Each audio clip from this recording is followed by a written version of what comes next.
Greetings and welcome to Stunthangar Video Hangouts. My name is Charles Carter, and I'll be your host this evening. I want to extend to you my gratitude for you watching Stunthangar Video Hangouts. If you're watching this as a replay, I want you to know that I host these YouTube live streams every Monday and Friday evening starting at 6:45 p.m. Pacific Standard Time. So please make a note of this so you can watch or be part of the live stream. Plus, we have an after party following the live stream, which is sometimes better than the live stream portion. You must be a registered Stunthangar Forum member to find the link to be a part of the live stream in the following after party. Here at Stunthangar Video Hangouts, we talk about building and flying model airplanes, sport flying, competition flying, and what you've been doing lately. To join our conversation, if you are already a member of Stunthangar Forum, you can find the link if you scroll down to the section called At the Bench, which is right below in memory of our friends. Now, if you're not a member or if you're not logged into Stunthangar Forum, the At the Bench link will not appear. Now, if you're not a member, please register at stunthangar.com/SMF. That's stunthangar.com/SMF. That's Smart Men Flying. That's courtesy of Jeff Riley. You must place a space between your real first and last name and your register. You must also use a valid email address or Sparky. The proprietor of Stunthangar will not approve you. Now, if you're inclined to not come in and just enjoy watching this on YouTube, wonderful, fantastic. Please enter your questions or comments in the chat box over here, and I'll do my best to make your comments or questions a part of the show. And understand, sometimes I can't get a word in myself, so be patient, and I will ask our illustrious panel your question or state your comments. And by the way, you only can do that during a live stream. So like I said earlier, I host these YouTube live streams every Monday and Friday evening starting at 6:45 p.m. Pacific Standard Time. Now, if you find the Stunthangar Video Hangouts that I host or the many building videos that Sparky does on this platform informative and enjoyable, please give us a thumbs up, thumbs up, thumbs up, thumbs up. Please consider subscribing, which won't cost you a penny, and share the videos, comment on the videos. All these activities help the Stunthangar YouTube channel grow. Now, please also consider joining Stunthangar's YouTube channel memberships, which start at just $4.99 a month, which is less than 17 cents a day. Okay. And by the way, I'm a member myself. I have the $4.99 come out of my own checking account each and every month, and I don't miss it. And I suspect you won't either. Okay. Now you can also show your support using the super chat, which is right below the chat box below. And that doesn't have a subscription. You just come in during a live stream. That's the only time it's available, and make a donation. Maybe come back if it's more convenient for you to watch the whole show or the rest of the show at your convenience on a replay. Okay. Now your support, helps offset some of the expenses of running Stunthangar. And with your memberships, you'll get special badges that Sparky and I can see in the chat box. You also have access to unlimited viewing of member-only videos, and once a month, Sparky has a question and answer show for members only. Now, this is Sparky's YouTube channel. I'm fortunate enough to be the host on Mondays and Fridays. That's the only time I come into his channel. So I don't really check the comments that person would need or would do. So if you want to get in touch with me, if you comment toward me, please go to my YouTube channel, which is called Flying Control Line Stunt. That's Flying Control Line Stunt. And if you go there, you can locate the 2019 AMA National Championship video, which is a video that Sparky shot with his video camera, me flying his beautiful and light Junar XL. And you get a chance to see me fly an official flight at the US National, at the AMA Nationals. And you can leave a comment or question there, and I'll be notified. Unlike this channel, because this is Sparky's channel, Sparky gets notified. But if you want to get in touch with me, go to the Flying Control Line Stunt on YouTube and leave a comment or question there. I want to thank you for your past, your present, and future support. You are making it happen. Please keep the conversations family friendly In other words, please don't use words or do things you wouldn't say or do around your own children or grandchildren. And without any further ado, I'm now going to post a link at the forum, at Stunthangar forum. Let me do that right now. So I get asked from time to time, how do I get in to the show? And that's how you get in. Go to At the Bench, which is right below, in memory of our friends. And I just posted a link which will have today's date. That's May 8th, 2023. And click on that. And then when you first come in, you have to give permission for your microphone and for your camera. And then after that, just click that and you come in right away. Anyways, it doesn't cost anything to come in, but you do have to be a member of the forum. Unless I know you, then I could email you a link. But I'm only doing that for people I absolutely know who don't have something going on with the Stunthangar forum, but they can't get into Stunthangar forum. I've had some friends that have had problems getting into the forum for whatever reason. Maybe they lost their password or they misspelling it or something like that, and they have a challenge getting in. Let's see here. I have to do a couple clicks here. And I make my way to what I call the control panel. Hey, Tom Ramel, you're the first one in. Hi, Charles. Hey, how are you doing? Good. Great. I'm just going to do a few more things here on the what I call the control panel. Then I'll give you my undivided attention. Let's see here.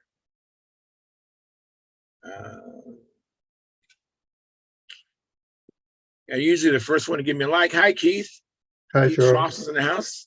Just give me a second to finalize the control panel here.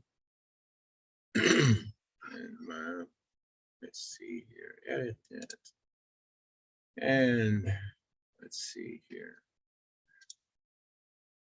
I wish I didn't have to do this. Maybe I don't, but I don't see any other way to get this done. A few little editing here, and I'm just about done. A few more clicks. All right, great. So looks like we have 7 concurrent viewers. We have 4 likes. So if you haven't hit the like button, please do that. And if you happen to be watching this as a replay, it won't cost you a penny. Please hit the like button. That helps the analytics of the show, and hopefully it'll become a recommended view when you go to your home feed on YouTube. So that's how you help us out. And it looks like in the chat box, we have Daniel Berry Sports Highlights. He said, yo, thank you, Daniel Berry Sports Highlights. And then Tom Ramel, he's here, VIP. He gave us a like in the chat box, and he's in here. And then Gary Sinclair, he's one of our members, and he's also the monitor of the chat. He has the blue wrench, so he can actually knock you out of there if you're misbehaving. So, how you doing, Gary? Thanks for coming in, Gary. Yeah, good. Let me start with Tom. So, how you doing, Tom? I'm doing great, and I wanted to say this. It's not exactly directly related to flying, but it is STEM related, so I think it kind of applies. All right. But our robotics team, I'm a mentor for the robotics team, and we had the state championship on Saturday. We came in first place. We're champions. All right. Hey, man, fantastic. Fantastic. So that's great. 36 of the top robots in Minnesota competing at Williams Arena in the University of Minnesota, and we came in first place. Fantastic. Oh. Now this is not your first time, right? Getting first at the state? Well, no, we've been to state before, but we've never gotten first place at state. Wow. Okay. Well, fantastic. We did have a regional match in Duluth this year and came in second place at the regional. Fantastic. Very, very cool. We dominated the state. That is for those that are interested, I do have a YouTube channel. It's Tom Space Ramel, Rammel, and there are some pictures and a video of the robot. It's team number 5348. So very cool, man. It's awesome. It's great. The kids did great this year. They're really, it's such a good experience for the kids. They learn so much, and there's so much of it that can be used in their life, and it's just a great program. That is great, man. Well, continued success to you. That is great. And it looks like now we have 12 concurrent viewers and 6 likes. So we're still hitting about 50%. So the other 50% of you, please hit the like button. It won't cost you a penny, and it helps the analytics of the show. So Keith, I imagine you've made some progress on your big job, right? Yeah, it doesn't show. Cockpit's done, the canopy's on, masked off, and got the fillets around the canopy, and that's in process. And do some finishing resin on the nose tonight. I should be able to start painting on the some dope tomorrow. Now, do you glass the nose as well? No, I just resin inside and outside the nose. Very cool. Then I put carbon mat over that with clear dope, or not dope, but clear whatever. So you do carbon mat over everything, the whole plane? Over the bare wood, yeah. Okay, just the bare wood? Yeah. Would that be the wings? No, that gets covered with whatever this material is. okay, cool. That's great. Like, no, everything gets coated with nitrate before do anything else. But I've never used nitrate. I was watching Wendy Wanowski so much, and he kind of poo-pooed nitrate. He just had bad experiences with it. But I know there are other people like yourself that have had no bad experiences with nitrate. Well, the neat thing about nitrate, it sticks better. It doesn't shrink, doesn't continue to sink in the wood. And one neat thing about it is that it will not blister on the fillets. Oh, wow. Well, It'll stay stuck on the fillets. It just will not blister. So when you put the tissue on, you're using nitrate or butyrate? Yes. I put the nitrate on. I use nitrate to put the carbon mat on, and I use the nitrate to go ahead and dope on the, oh boy, what's? Is it polyspan or silk span? No, it's coverite or something like that. Oh, okay, coverite. Okay. Now, after you have that covering on, so I'm trying to figure out, when do you go to butyrate, or do you ever go to butyrate? Well, last time I just used nitrate over to seal everything, and then put on filler coat over that. I'm going to try clear butyrate over the covering on the wings. See if that helps tighten it up a little bit, and maybe do a better job of filling in the weave and all that. We'll see. And are you going to use non-tightening butyrate? No. Just regular Just a tightening regular butyrate? clear Brodac butyrate. All right, cool. Well, thank you very much. Hope that helps our audience as well with those questions. Hope that helps for them too. So I've not gone through this sequence before, but hopefully it'll turn out okay and do a better job of keeping the covering tighter than, because the nitrate doesn't shrink. So as tight as your covering is, that's the way it stays when you put cover with the nitrate. Very cool. And John Miller's in the house. Hey, John, how you doing? I'm doing well. You? Doing well. Doing well. Thank you very much for taking my call earlier. Hadn't had a chance to do anything except for pull on that available lead out, and then life got in the way, and I did not start preparing for the show. So Doesn't that happen all the time? yes. Hi, everybody else, how you doing? We're doing good, right? Doing good, yeah. Tom is living off of the euphoria of winning the state championship in the robotics contest.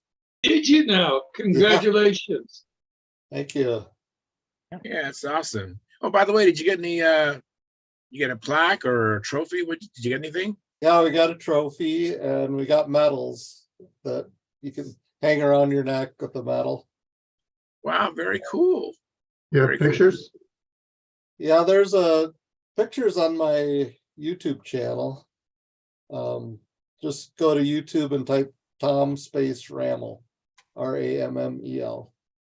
And you'll see all the video of the robot and pictures of the team and the trophy. Very good. What do Well, they we have- do? What do they do? The competition was the robot has to pick up cones and cubes, and they go across the arena to the other side to place cones on poles and cubes on shelves. And the other opposite team that you're competing against, there are 3 robots on each team. So there are 6 robots on the playing field at a time. And they're all going crisscrossing back and forth to try and pick up game pieces and place them. And so there's a lot of traffic, robot traffic. And then at the very end, at the beginning, you have an autonomous mode where it's all under program control. You can't touch any controls. And our robot could place a cube on a shelf and then go up on this teeter-totter and balance itself on the teeter-totter, all autonomously.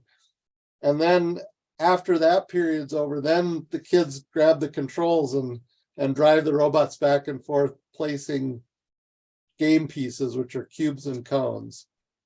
And so you get scored by, there are 3 different levels to place the cubes and cones, and the highest level you get more points for. And then if you get 3 game pieces in a row, then you get points for that. And so it's all scored electronically. And so at the end of the match, then you compare the 2 scores, and we were the winners. Fantastic. We had 8 matches during qualification, which ranked us for picking alliance members for the finals. And then they had a multi-tier final where if you lost, you had to lose twice before you were out. And so if you lose once, you go to the lower bracket, which we won the first match, then we went to the lower bracket, and then we won all the other matches till the final. And in the final, we won. The final was the best 2 out of 3. And we won 2 of the 3 final matches. So we were final champions. Very good. Let me ask John Miller a question. I know I talked to you earlier and you was working on your computer, John. And take a second, no hurry. I don't want you to choke. I'm feeding myself a snack. I understand. I have a snack here too. Got my Yeah. popcorn here. Wow. So, John, have you been doing any work on model airplanes or anything? Well, I haven't been doing a lot. I got, like I told you, I've got the LA-25 apart, and I'm getting ready to soak it up and clean it up. And I picked up some air tool oil for it today to put it back together with, some brushes and a few other things. I've got some pure alcohol I'm going to use for the solution, I decided. And I follow Gordon Delaney's ideas on fixing oiling up and cleaning and oiling up an engine. Seems to work pretty good. And I bet. yeah, and once I get the motor cleaned or the engine cleaned up and ready to run, I'll probably put it on the test bed and run it, make sure everything's okay that way. And then mount it back in, and the airplane will be ready to fly. I've got the lines already made up for it. So how you doing, John? Yeah, John Calentine just came in. Hey, yeah, even though it says Deborah on my screen. 'cause That's okay. I it's her laptop. I understand. I appreciate Deborah for helping you out. That's awesome. Yeah, yeah. Well, howdy, fellas. Howdy. Howdy. Howdy. So are you in your shop? I am, yeah. Oh, wow. Yeah, yeah. I've got my new airplane here. I'll show you. Let me make you big here. And I'll be right with you, Gordon. Oh, no, I'm just saying hi to John. Hi, Gordy. Hey, Gordy. Hi, Gordon. Thank you, John. Oh, wow. What are we looking at? What model is that? Well, it's a P-39, semi-scale kind of stunt plane. I hope it looks good. I just drew it up myself. Wow, that looks really nice. So You do that on a computer, John, or on the paper? I did it on AutoCAD. Wow, outstanding. Yeah, I didn't make a very detailed plan, of course. So everything is one piece at a time now. Mhm. But I've almost got it. I just got the cowl Assonante. Next, I'm gonna pull the canopy. There's Oh, yeah. Wow. Wow, that looks nice. got a That- lot of you gonna- ribs in it. That's gonna look great. That is. Wow, man, you do such nice work, John. And you're gonna have the exhaust there behind the canopy? Yes, little electrons will fly out of it. Yeah.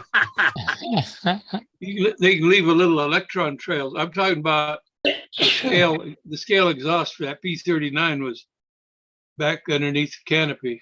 Yes, right. Well, that looks pretty. That's gonna look nice going across the central path of the hemisphere. That's gonna look really nice. I hope so. This is the How first. wide is your fuselage, John? Sorry. What? How wide is that fuselage? 3 inches at the most.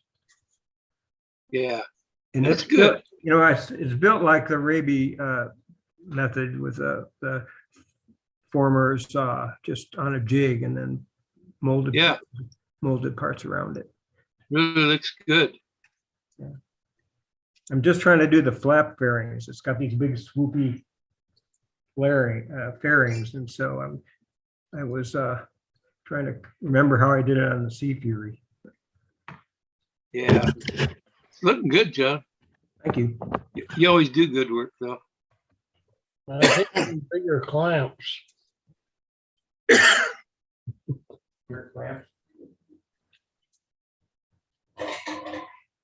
Yeah, what are Now, those is that clamps wing- for? Is that wing straight or did you put dihedral in it? I put dihedral in it. Good. Oh, that's great because I have a question from Terry Mitchell. He's saying, "Hey, John, how much dihedral is in the wing on your plane?" 1.25 on each tip. Well, there you go. Yeah, that's Okay. good because the wing root's pretty low. If you didn't do that, you'd be in trouble. Oh yeah, it's right on the bottom. Yeah. So that place, Jim Hoffman told me about that place to get plastic, and it was amazing. I already got it. It was like $3 for $3 or $3.50 a sheet for 2-foot square pieces of PETG. Really, I paid Outstanding. more than that for that. I know, $3.50. So for $18, I got 3 2-foot square sheets shipped. And the shipping was Wow. like only $8 or something. So that's a great place to do business. Yeah, I guess so. So anyway, Hey, John, tell me about I'll your probably- little clamps you got there on your flap. oh Is that something you made or? yeah, that's keep the flaps centered while I make the fairings. Oh, I like that. It's got leather on here so it doesn't ding the wing. I like that.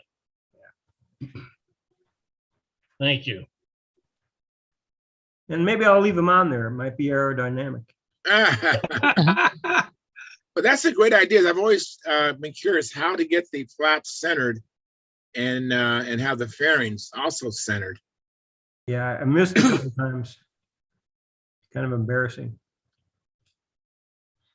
Yeah, I know. I think Well, John Jordan, he actually will have a flap go all the way through the fuselage, and then he cuts it off in between the fuselage sides to get it so everything's in the center. Oh, yeah, that's one way. Yeah. So if you follow what I said, so it's the whole full length that goes into the fuselage on either panel, and then he just trims it off when he's all done. But it's all that way. The fairing is in the center of the wing. Well, Ideally. I can't quite see how you would feed it through the fuselage without cutting a hole, but Yeah, it's probably what he has to do, probably. Yeah. Yeah. Yeah, John, are you gonna paint that in a World War II paint scheme or one of those later racing paint schemes? No, it's going to be World War II. There's a bunch of color schemes from New Guinea where they're camo and shark's mouth on them and various. I've always wanted to try camo and never did that. So You'll love it. It's easy. yeah. Who said that, Gordy? Yep. I Yeah, did. Gordy. Yeah, you didn't exactly have an easy looking one. Well, when I started doing my first Tony, I started putting little green spots on. And my wife walked by and says, they're too small. So I went back and made them a little bigger. Good advice. It looks just right, doesn't it? Yeah, she's always right. Never argue with my boss. There you go. Well, there's camo with hard separation, soft separation. Gordon's was soft separation. That's really hard to do. Gordon, Right. you're a very modest man. Yeah, I'm sure it is. Yeah. So I'm not sure. I think I'll mask it. Oh, no, don't mask it. No, I gotta No, do. you'll go crazy. You'll go crazy trying to mask that. Well, it's not, it's not that complex of a pattern. But Oh, yeah, it's maybe. it's not a speckled green. It's No, it's kind of like the wavy stuff. yes, right. Yeah, You could cut a okay. mask. Yeah, that would be fine. Yeah. Yeah, maybe I'll just cut a mask. Yeah. So John, go ahead, Gordon. We was talking about the line up the fairings, and Jim Tiki told me when he lays out the wing and everything, he drills a small hole back by the back of the flat fairing. And then when he puts it up, he lines up that little tiny hole that he drilled when he was laying out the fuselage sides. Oh, that's a good idea. I Yeah, thought that was an excellent idea. right. So is the whole beyond the fairings at the end of the fairing? Is that where the hole is, or he knows the size of his fairing, so just behind where it ends, he drills that little tiny hole. okay? And So then he he knows where the middle is. Yep, then he knows where dead center is. Okay. That's very Cool. clever. But Gordy, on this fuselage here, it's tucked under, so curved and tight that it's not really even a straight line at all where the fairing hits the fuselage. Right. Wow. So it's just too weird. Oh yeah, here's the piece. Oh, my goodness. That's the bottom of it, and it's flat, or it follows it. It's flat, follows the flap, but this one turned out to be about a 1/4 inch too small. I'll be making a few more. Be a few more tomorrow, I suppose. I hate that. Yeah. So, I have another question, John, from Terry Mitchell. He says, "What will you run for power?" Badass 2826 motor with a 6S 2800. I thought you just putting a PA 65 in it. Should have, huh? Rear, with a long shaft, rear mounted, Yes, a real long shaft. rope starter. Uh, Oh, I'm sorry. I'm just, it's really good to see you, John. yeah, you too. We don't see each other very often. No, but it was good seeing BSC. Yeah. I wish I Very could good. flying, but my body's not letting me at my age. There's Jim. All Huff. you youngsters out there. So, Gordon, have you made any progress on your Heinz 57? Actually, I've been down there 4 days trying to mask, and all I'm getting done is a lot of look at it. No, I put masking tape on, I peel it off. I'm gonna have to go buy more masking tape if I don't quit peeling it off. My fingers and brain just don't work the same anymore. I got the number 3 Heinz that I gave away.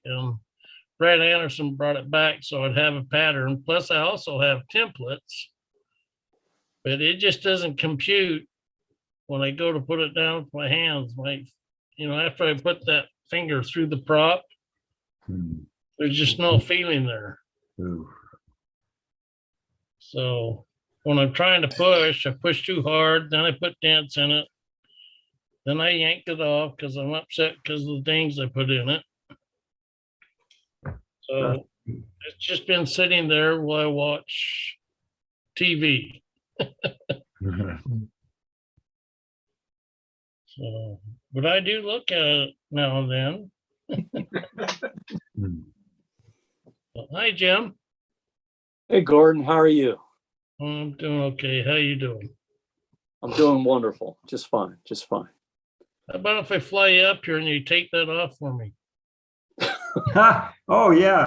Jim's an expert now. I'm ready to pull my hair out. I'll show you what I've been taping off. Okay. Let's take a look. All right, let me see if I can do this. Stand by here.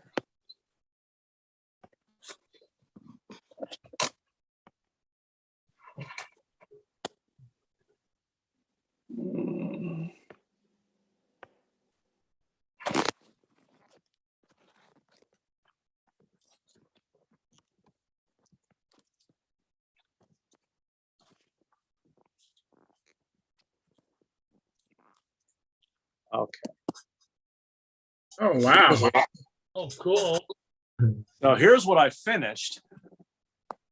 That came out pretty good. It's got the black pinstriping yet to do. That cowl fit is excellent. Looks great, Jim. Well, thank John Callentine because he admonished me one day and I had to fix it. Good job, Oh, John yeah. Valentine. All right, you owe me one, Jim. Okay. Well, I'm going to get you back in a minute. I'll tell you why. So Oh. here's where I'm trying to get to. That's All right. Warren's airplane. So I'm slowly making progress. This is the only airplane I ever saw where the bottom trim scheme is more complex than the top. So that'll be yellow probably tomorrow morning. Let's see what else we got here. Wheel pants they're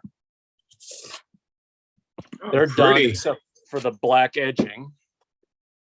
And these are like what Keith showed some time ago, where they're split. Wow, very nice. Let's see if I can turn them around. Yeah. Jim, is that kind of a soft plastic or is that balsa wood? The wheel pants, Yeah. all balsa wood. Okay. But they're Very split. nice job. You can see a split line there. Yeah, very nice. What's the split line for? I can take them off and I can replace the wheel. Oh, Yeah. good idea. Yeah, because Warren's airplane, he replaced the wheel too, but he used an X-Acto knife along the way. Oh, wow. Uh-oh. So let's see if I can flip this over here. That split goes all the way up to the fairings on the wire, or the split just is on the bottom part of the wheel All the pants? way up. See if you can see it in this view here. Oh, yeah. All the way up. All the way up. Very Wow, nice. very good, Jim. That's excellent. Now,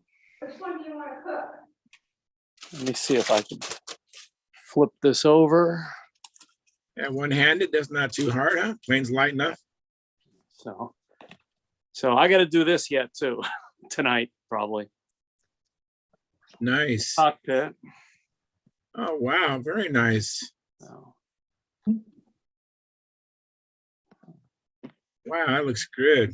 this stuff here. Now, is that going to be an open cockpit, Jim? No, it's gonna be that. Oh, a bubble. Okay. Yeah. But if you look at that thing, the bubble is the absolute last thing you do. I've never done that.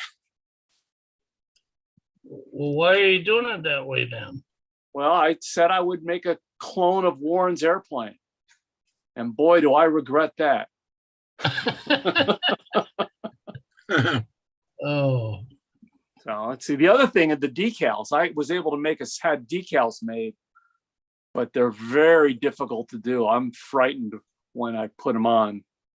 They're so big. Let's see what else is in here.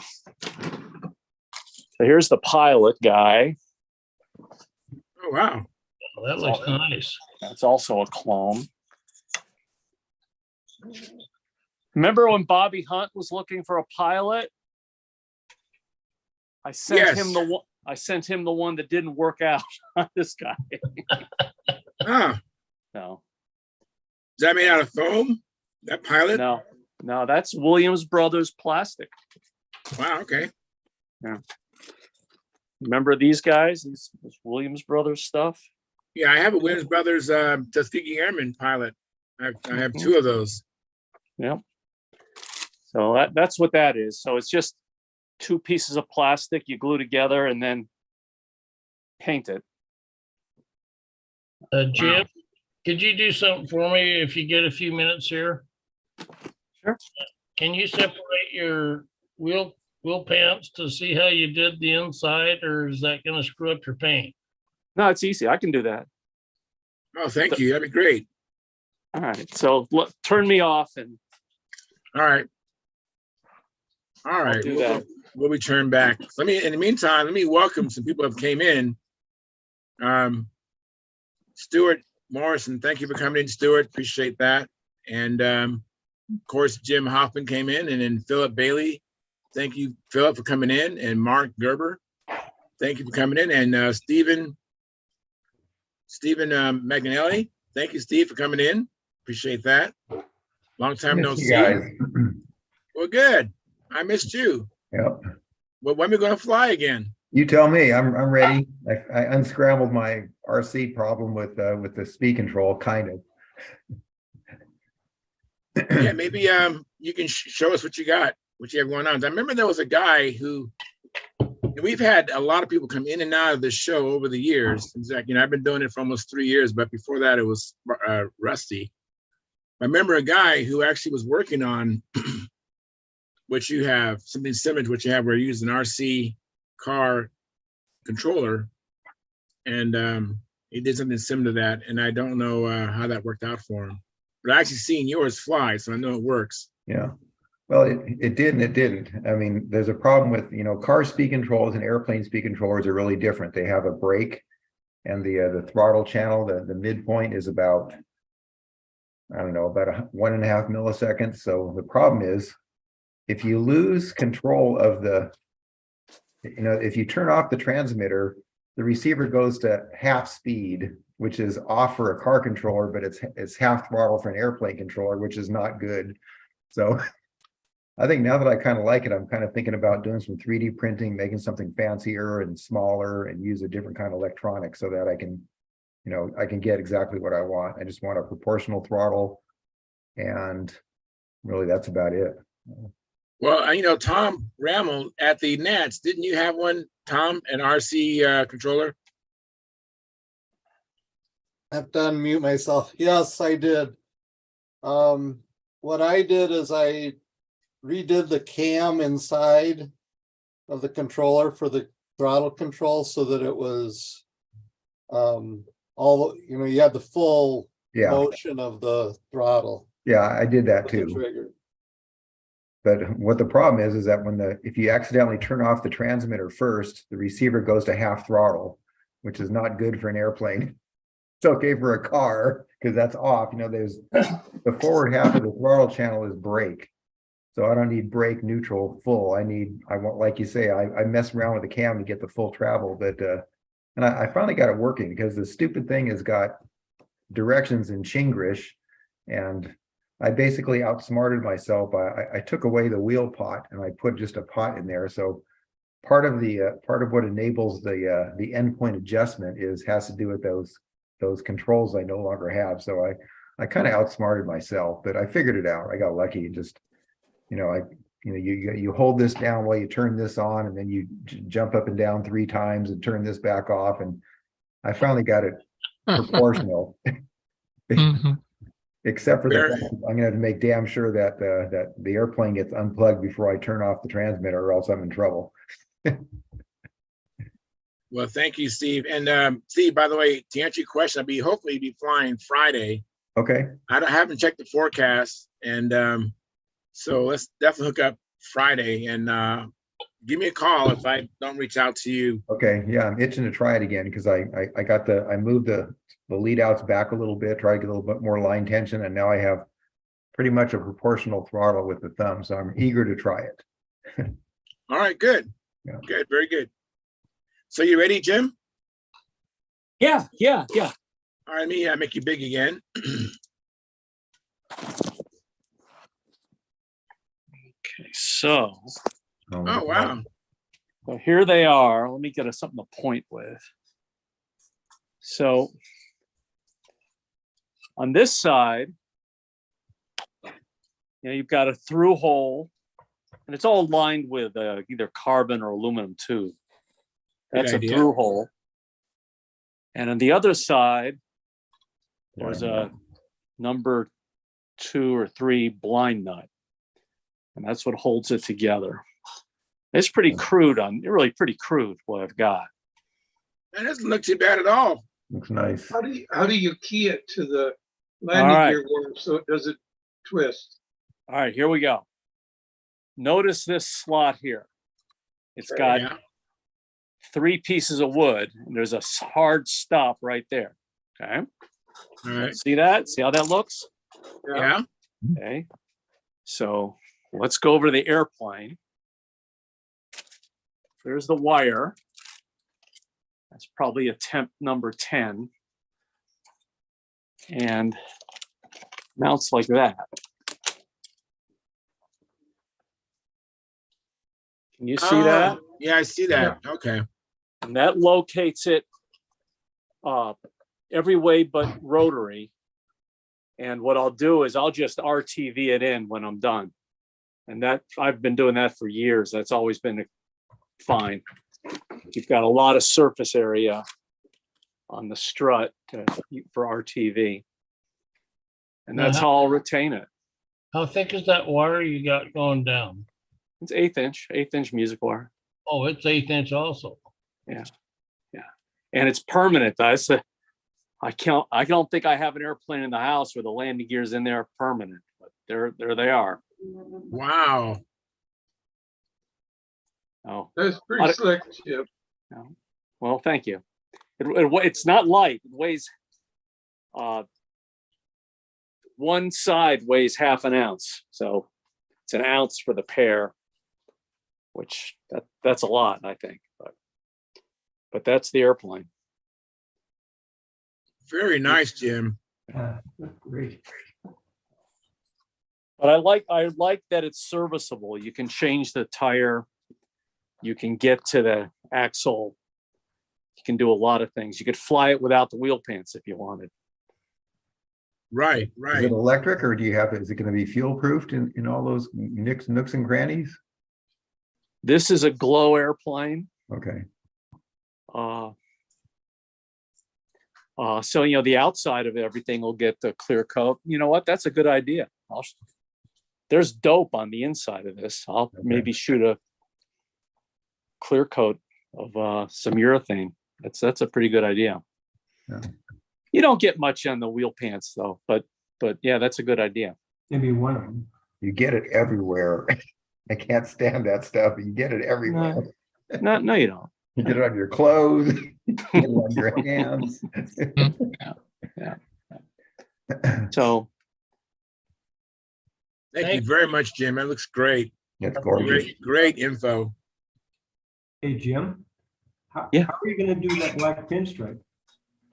Hand? well, Yes, I'm gonna mask. Send it That's to what- Sparky. He's good at that. I'm gonna mask the black pinstripe. But John, this is what I wanted to get to.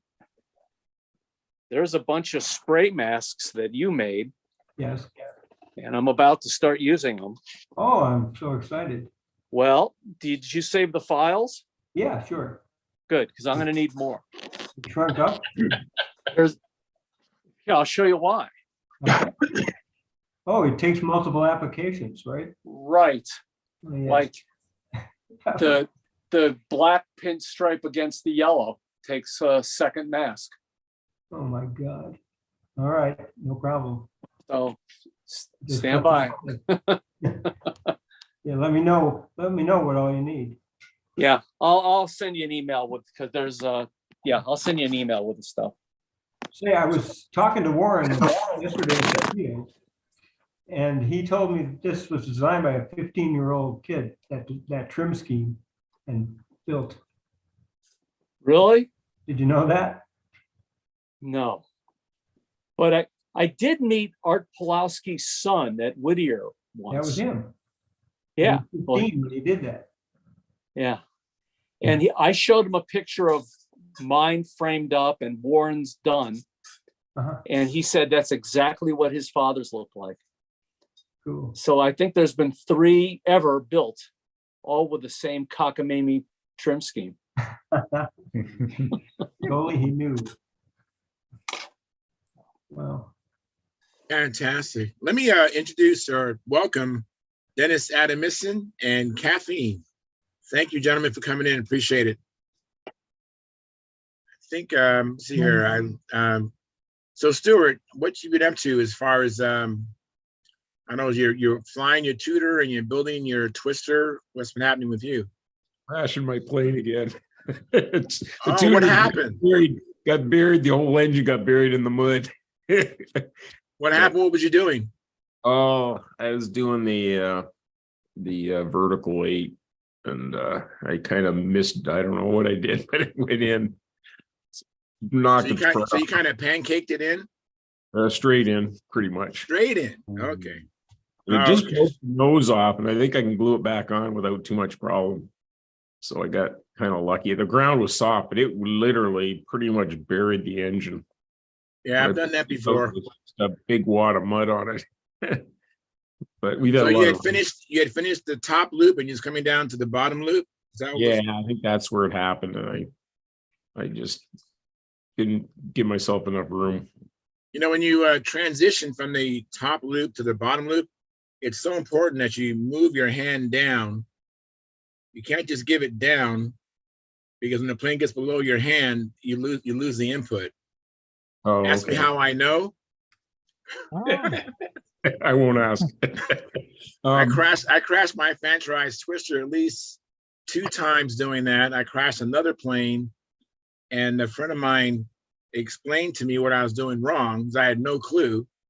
And he said, you got to follow it down. You move, your hand has to move when you give it down, when you're doing the outside part of the maneuver. Because when the plane's above your handle, you give it down, yeah, it's getting solid input. But as the plane moves at equal and below your handle position, you lose that down input. And that's probably why your plane went straight in, because you had a down input for a while, and then you lost the input and then went straight down. Does that make sense? Kind of, yeah. Anyway, the key is just to follow it. Follow the plane Because more. it's so weird. We can give a plane up and don't even do anything, and the plane's above our handle, so it just does a round loop. And then, but when you do the outside maneuvers, I mean, correct me if I'm wrong. This is my experience, my interpretation. I could be mistaken, but I found that I don't pancake it, because I do follow my hand around on the vertical 8, also on the part of the 4-leaf clover. There's a part I got to follow again. There's a couple places during the pattern I have to make sure I have to deliberately move my hand. I just can't have it stay there when the plane's moving down. You still got to be a little up, though. A little bit of up to come around, Charles. Have to give a little bit of up when you're coming down? If you come around, you got to hold the up. As you come around to the inside, you're giving up elevator, but you got to hold that up as you reach the bottom. Okay. The bottom of the inside part of the maneuver? Right. Okay. Charles, I guess I must do that without even thinking, but I have to be conscious when I'm going down and doing the down Charles? part. Yeah, John. Charles, what the problem you're running into is when you're doing an outside loop from the 45 going down towards the ground.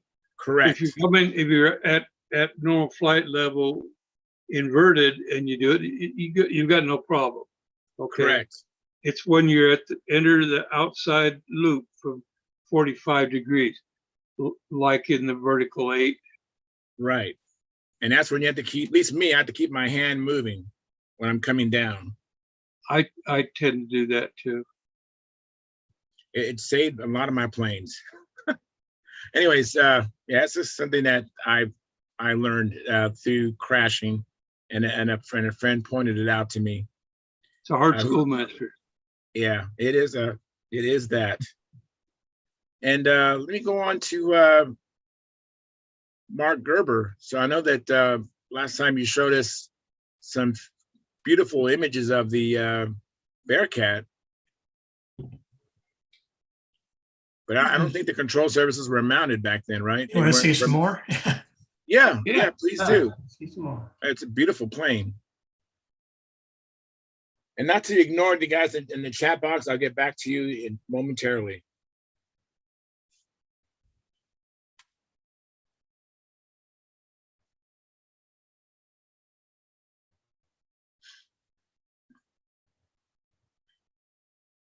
Oh, wow, look at that.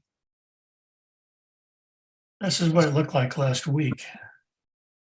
And I didn't have the control surfaces permanently attached yet. And then I used the Jim Hoffman's idea of running a piece of wire all the way through the hinges. Right. He uses these pinned hinges. That's Paul Walker's idea. Okay, Paul Walker's idea. And I was real pleased with the way this worked out. It's very smooth motion and allows you to get everything lined up really good. And here's what it looked like today. Oh, that looks beautiful. So I found that four-bladed prop. I put that on. It's going to take some pictures Good. before Wow. the first flight. That looks beautiful, Mark. What kit is that? Absolutely. Mark, what engine you got in there? Super Tiger 60. Oh, wow. Which Bearcat is that? Is that one of Raby's or is that Yeah, that's Raby's Bearcat 3. 3? Okay, I have that one. I have the plans to it. It's a good looking they're- plane. I'll be proud of that one. Very That nice. looks beautiful, So man. as soon as I can wake Keith Trossel up, get him to come up to help me do the first flight, we'll be in the air. When's that gonna be? Well, I was hoping tomorrow, but Keith hasn't responded. I say he's sleeping today. Yeah, he's awake now. He's talking to you. So you Yeah, ready man, for it's really combat sharp. there? Oh, I thought you had a streamer tied onto it. Yeah. Because I ran a tank of fuel through the engine just to, get everything synced up right. And I came in the idea of using these rubber exercise bands. Have you ever seen any of those? Yeah. Yeah, I have some. Yeah, I have some too. I had some physical therapy I had to do a few Exactly. years ago. Physical therapy. That's what they're from.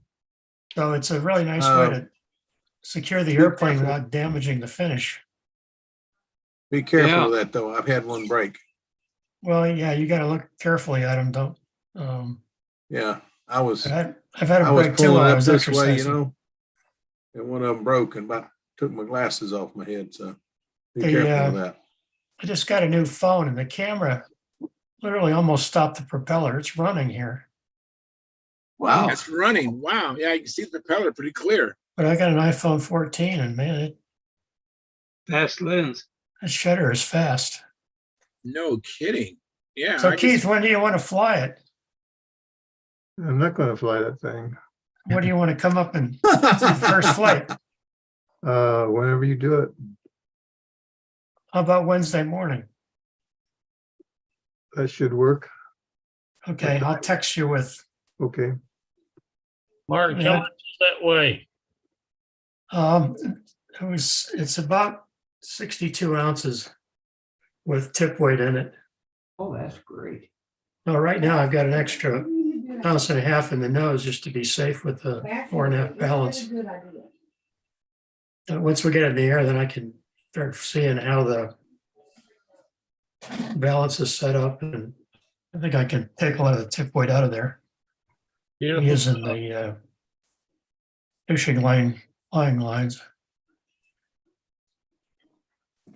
Well, I will tell you this, Jim Lynch had the prettiest one that I had seen in all blue. I didn't like Al Raby's myself, and I told Al that was not your prettiest airplane. He wasn't real happy about that, but anyway, anyway, that is gorgeous. But that is really beautiful. But I talked to Jim Lynch, and I think he had the prettiest blue one I'd seen. And Jim said that anything other than blue kind of seems to take away some from the airplane. It just doesn't look right. I mean, the 3 has had an inch taken out of the fuselage, so it doesn't look as much like a Bearcat as it could. But Jim had a friend who had one built and put the Tiger 60 in it. I said, how'd that work out since it was designed for a 46? He said, that thing is a true stunt weapon. So just be careful, take your time with it, and enjoy, because that ought to be a really fun ship to fly. Keith's had a 51 in it, and that thing was absolutely beautiful in the air. That is very nice. Very nice, Mark. Beautiful. So what is Anyway, the it really CB? is. CB, is this the squadron symbol, or what is CB for you? What is that? Well, let's see if I can show you here. That's it. There you Wow. go. For heaven's sake. That's not a CB was shiny. a carrier qualification squadron down in Pensacola. And they used it to train the pilots and, qualifying the carrier landings in a fighter plane. And this picture is taken on the USS Monterey, which was a carrier that they used for That was a training. little Jeep. That was a little Jeep carrier. What's that, John? See, that was a little Jeep carrier, I believe. Well, it was a CVL. It was a light carrier. Okay. Yeah. And the Monterey is the one Like- my dad was on during World War II. Oh, really? So this was his Wow. carrier. Cool. And then Ah, this picture, I think, was taken about 1950, and about, I think, 3 or so years later, my dad's younger brother, Stan, was a pilot in the Navy, and he qualified his carrier landings on the Monterey. But, oh, really? Nice. That ship's got a history with your family. Oh, yeah. So Very anyway, neat. I saw this picture, and Keith asked me how I was going to paint it. And I said, just like this. Not And quite that weathered, though. now, Yeah, yours is a Couple- lot prettier. 2 years back, I had some time in Ohio with not a whole lot to do because I had a new granddaughter who was born. And all we did was sit around for a couple of weeks during the pandemic and hold her, give her a bottle, let her sleep. So there was still a hobby shop left in Sandusky, and I went over and they had a Bearcat kit in there. So I bought it and I started putting it together, and I finished it when I got back here in Colorado. And I put the decals on it just like that airplane in the picture. Sort of a test of how I was going to do it when I got the big plane done. So, here we are 2 years later. That Beautiful. is absolutely beautiful. I like the fact that you put the hinge lines for the folding wingtips in. I only have one question. How did you do the outboard flap wire? You did, Paul Walker, you pick it up and pull it back and raise it up, and it sticks into a little slot in the trailing edge of the wing. If you just leave that thing just bent and hanging like the inboard one appears to be, No, it will fly out. they're both, you see that 90-degree bend right there? Uh-huh. Yeah. There's a little piece of brass tubing down here. Okay. And so this thing springs. You have to, push it up Yeah. almost to touch the, Okay. main As long as wing it's there. retained, it'll be fine.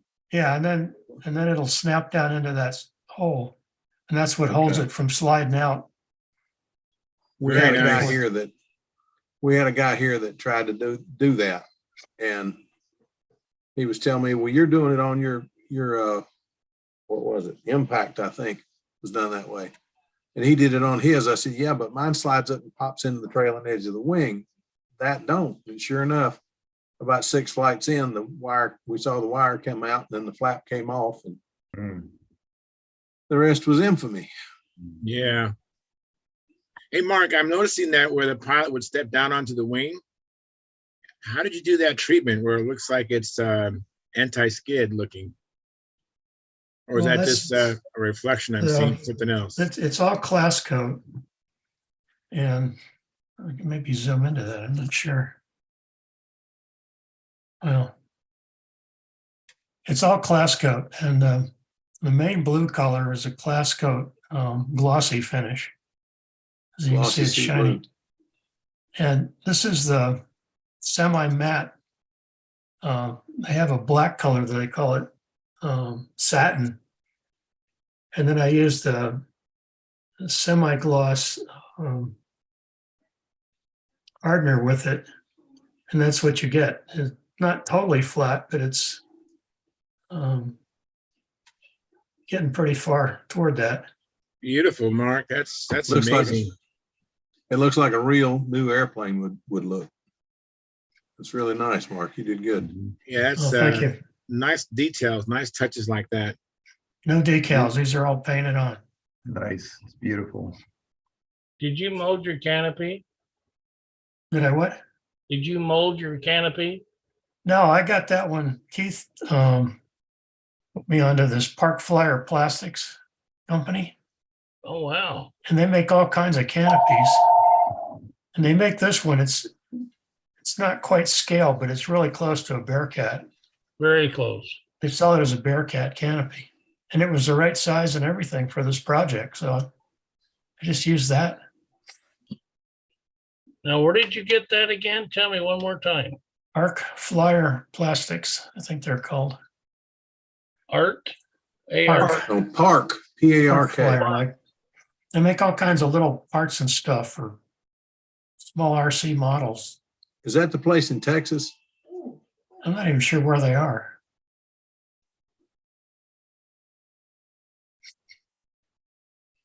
And they have a lot of canopies, many in bigger sizes if you're looking for a canopy. Could you send me an email of where I can chase those down? Sure.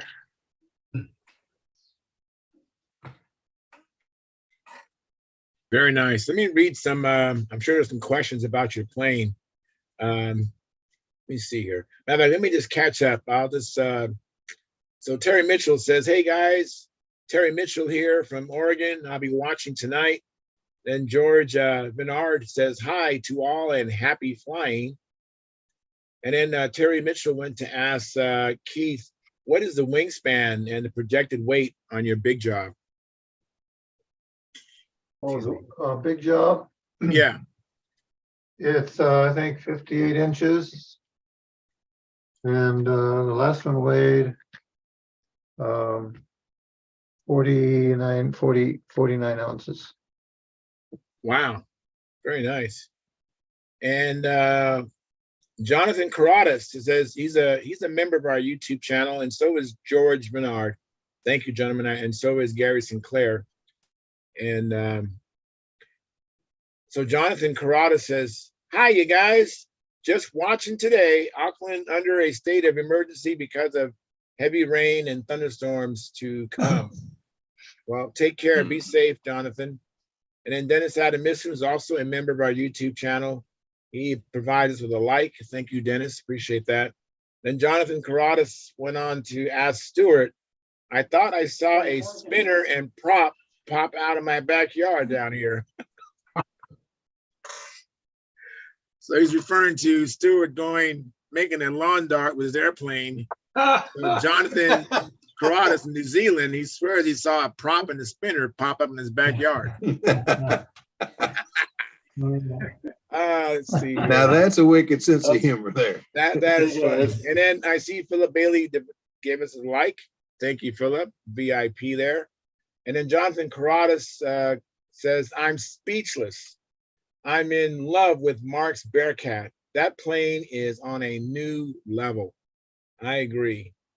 And now we have a person I haven't seen before. This is Lynn Boss. Another fantastic build, Mark.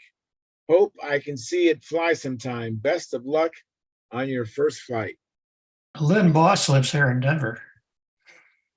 He's got a nice concrete circle in his backyard. I'll have to see if I can go down there and fly it down there. Yeah, I'm sure he'll appreciate that. Let me see here. I haven't caught it completely yet.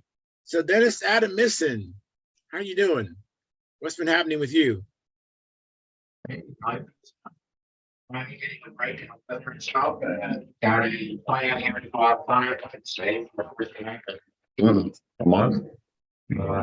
must have a bad connection, Dennis. Maybe move your mic close to your mouth. I don't know. Try it again. Not much, but we can hear you. We just can't. It's just difficult to understand what you're saying. Is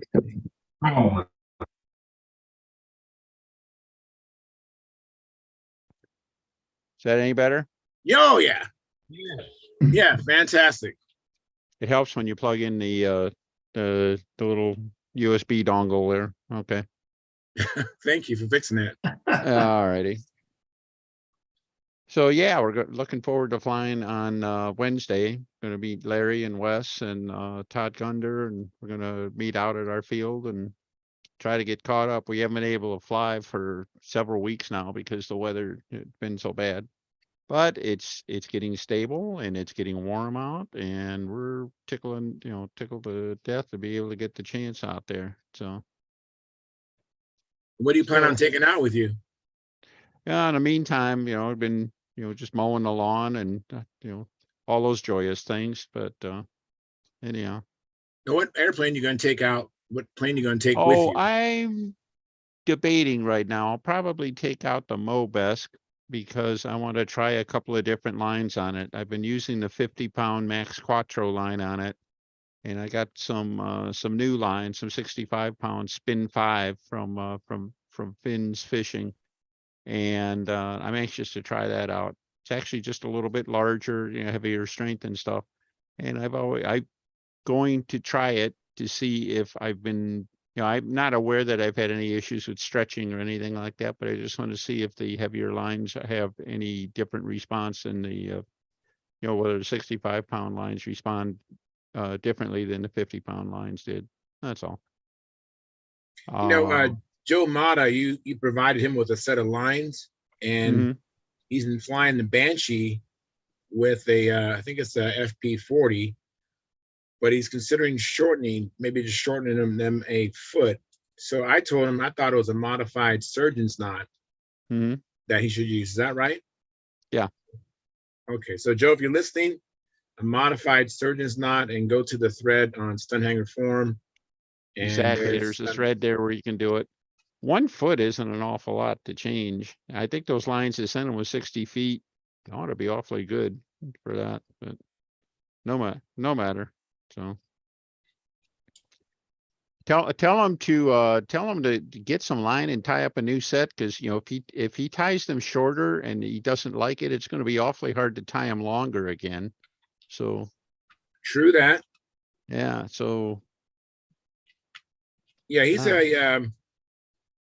he should be able to find some line. He actually works part-time for the Fish and Game.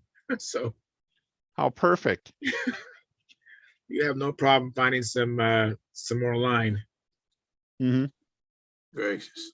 No, seriously, I don't know about anybody else, and I am messing around with line lengths and stuff like that. I usually try to go in like about a 3-foot increment. Sometimes 2, from 58 to 60 on some of those. And then once I get into the stunt planes to 60, 63, 66. And, it's just, that's a noticeable difference. Yeah, because every foot's like a 1/10 of a second. Yeah. You might not even notice a 1/10 of a second. It's more than, it's even 3 feet is like, it's, I think, a 1/10 of a second. It's not very much. And so I usually my personal preference is to fly in the longest lines that I can, because you get the extra more sky to fly in. You can use a little, you can carry a little more engine power, a little more airspeed, not lap time speed, but actual airspeed. Airplanes usually fly better, when they're going a little bit faster. But if they're fast on short lines, that's not a happy place. So Very good. anyhow, That's a good, everybody, that's a hey, good that's why point. it's a hobby. Everybody's got to try it their way. I go 60 and 63. I got a friend of mine has this, he's got lines at 62, 63, and 64 feet. And he flies certain airplanes in 1 foot increments there and swears that's exactly what he wants to do. So, and it works quite well for him. So, Yeah. I make my own lines, so it's not a big hassle for me to do increments of 1 foot. But if I was buying them, I would be, I don't know what lines are going for today. To buy a set of lines in 1 foot increments, that'd be pretty expensive. well, the only way you can do it is if you buy the line in bulk, of course, and that takes a lot of the sting out of it. So let's see. But you just gotta, again, you do whatever feels good, whatever works out and everything like that. I try to standardize on the lines, in those increments that I mentioned, and I just keep repeating it. So I'm either consistent or stuck in a rut, depending on your point of view, I guess. Very cool. Well, thank you very much. And looks like Jim is There we showing go. us. Let Spin me braid. make Jim him big Hoffman. here. Yeah, Jim Hoffman. He's helping me out here. Let me make him big. Spin braid. Now these have you pull tested these, Jim? I know you've had some experiences to say the least. Well, I did. I made a set of these for one of my old time airplanes for the Galloping Comedian. Mm-hmm. And so I first did some tests that were successful on a small piece, but then I made a full set of lines and I've pull tested them to 15 Gs for that airplane. Wow. So I feel pretty good. That's good. No, that's really good.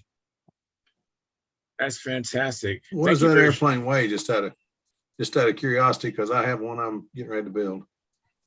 So the airplane that this is for is about 34-ounce airplane. That's what I'm expecting. Yeah. And so, what motor did you put in yours? Fox? The airplane this is for, it has a Brodak 40. It's a Galloping Comedian. Yeah, I have a Galloping Comedian. I didn't think about a Brodak 40. It's a good choice. Very good choice. It's a good flyer, and I think maybe this will help a little bit more. Not sure when I'll get a chance to try it. Oh my word.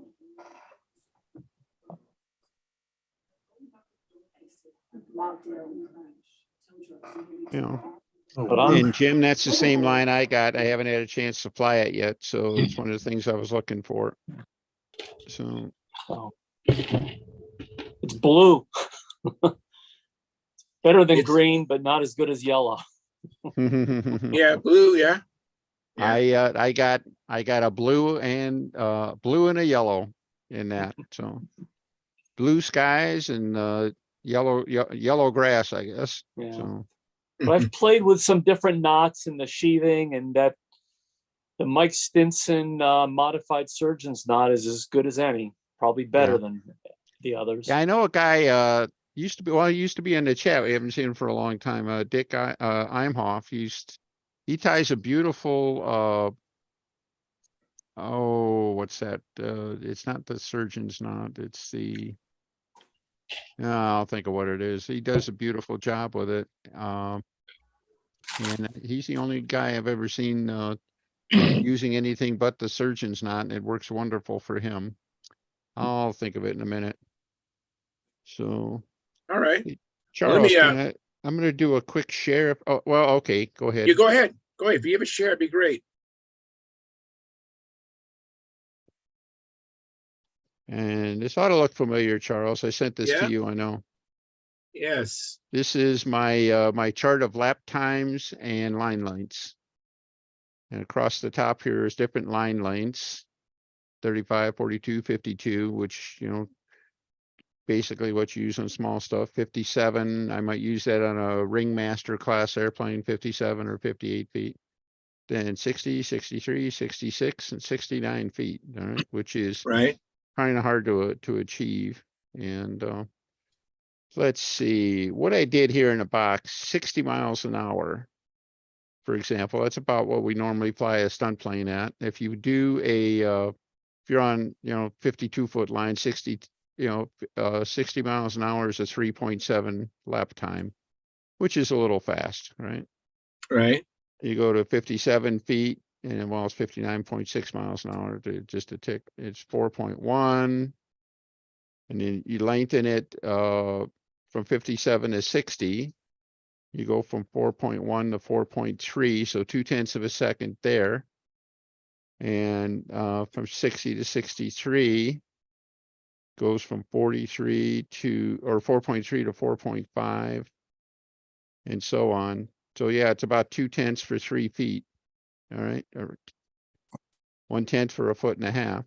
And you see, it's a pretty, once you get past the really small stuff and everything like that, it's a pretty consistent thing every 1.5 feet or so. So yeah, 1/10 of a second. And let's see, you just make it for whatever lap times you want. I happen to go all the way from a 2.5 second lap, which is something like on 60-foot lines at just over 100 miles an hour, right?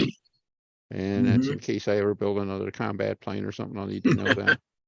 Right. And I've never flown any of my stunt planes slower than about 6-second laps. And so that just covers a range. And then, of course, put it in a graph. You got to put it in, I'm an engineer, right? So I got to put it in a graph. And things like that. So, Hey, Dennis, yeah. I was just actually thinking of this as, can you expand that out more? Or is this just sat like the feet, the lengths and stuff, like 1, 2, 3 right up kind of thing? You can do whatever you want with it. I did it in 3-foot increments because, like I mentioned, that's my habit, as far as line lengths go. But you could do it in 1-foot increments if you want.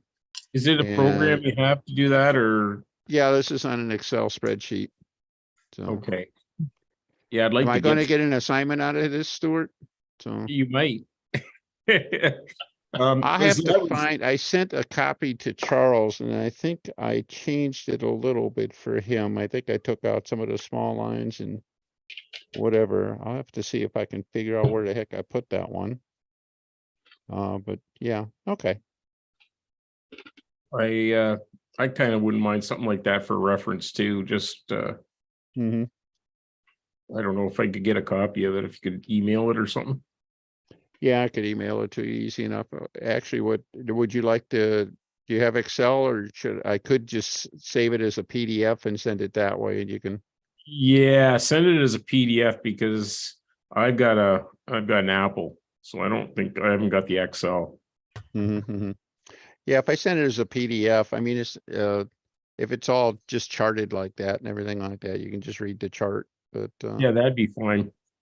Yeah, that would be good. Do you want me to just I'll send you it on a chat. My in fact, you're on Stunthangar, of course, right? Yep. Send me a personal message that way. Okay. And just send it to me, and anybody else wants one, just send me a PM and I'll try to get one out here in the next couple of days or so. All right. Not in a hurry. Thank you, Dennis. Appreciate that. I remember our conversation we had. I was just curious about the airspeed of the plane. Again, flying as long as lines you can to get the plane flying at a faster airspeed. I was anticipating the plane doing the aerobatics a little bit easier, or flying a little bit better if I could get the airspeed. Of course, the lap times, I wanted the lap times to be comfortable. And so that'd be with the line length. Well, I like flying, for example, my SV11 at 5.3 second laps, or excuse me, I'm flying at about 5.4, and I fly it on let's see, will all fit? No, it doesn't quite fit. I got it on 66 feet of line and a 5.4 second lap. So I fly, it's actually at about 52 miles an hour, believe it or not. So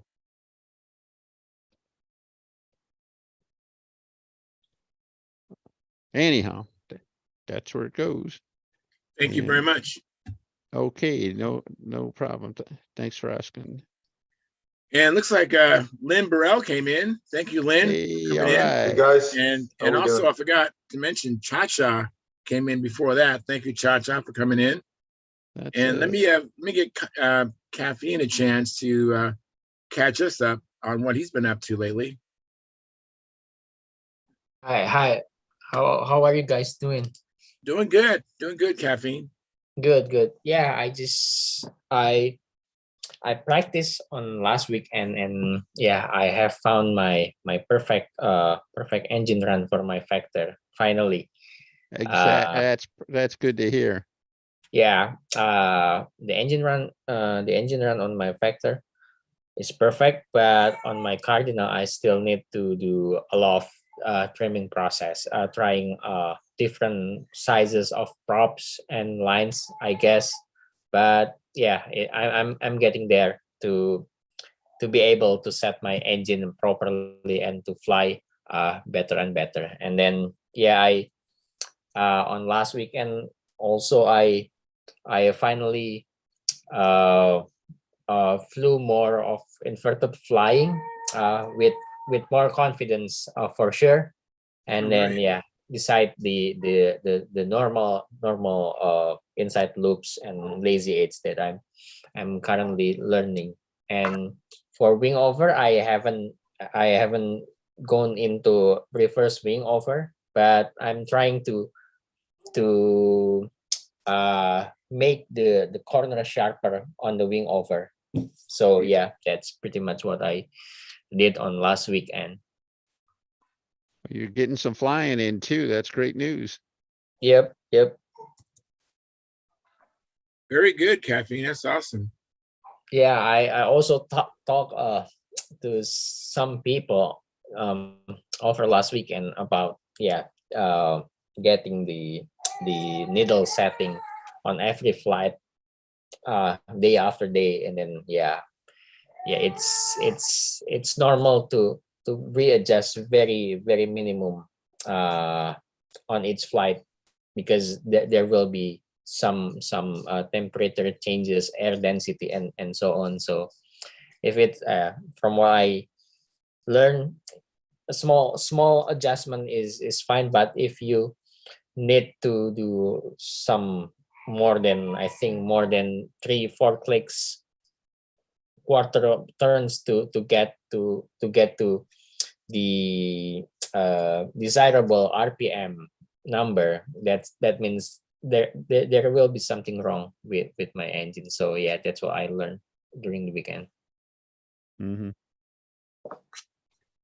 That's exactly it. I mean, if you're making adjustments, it should be for changing atmospheric conditions, a cool morning, the warm afternoon, or something like that. Rarely more than a click or two at a time. If you find that it's wildly divergent from there, you got trouble, and you need to just stop.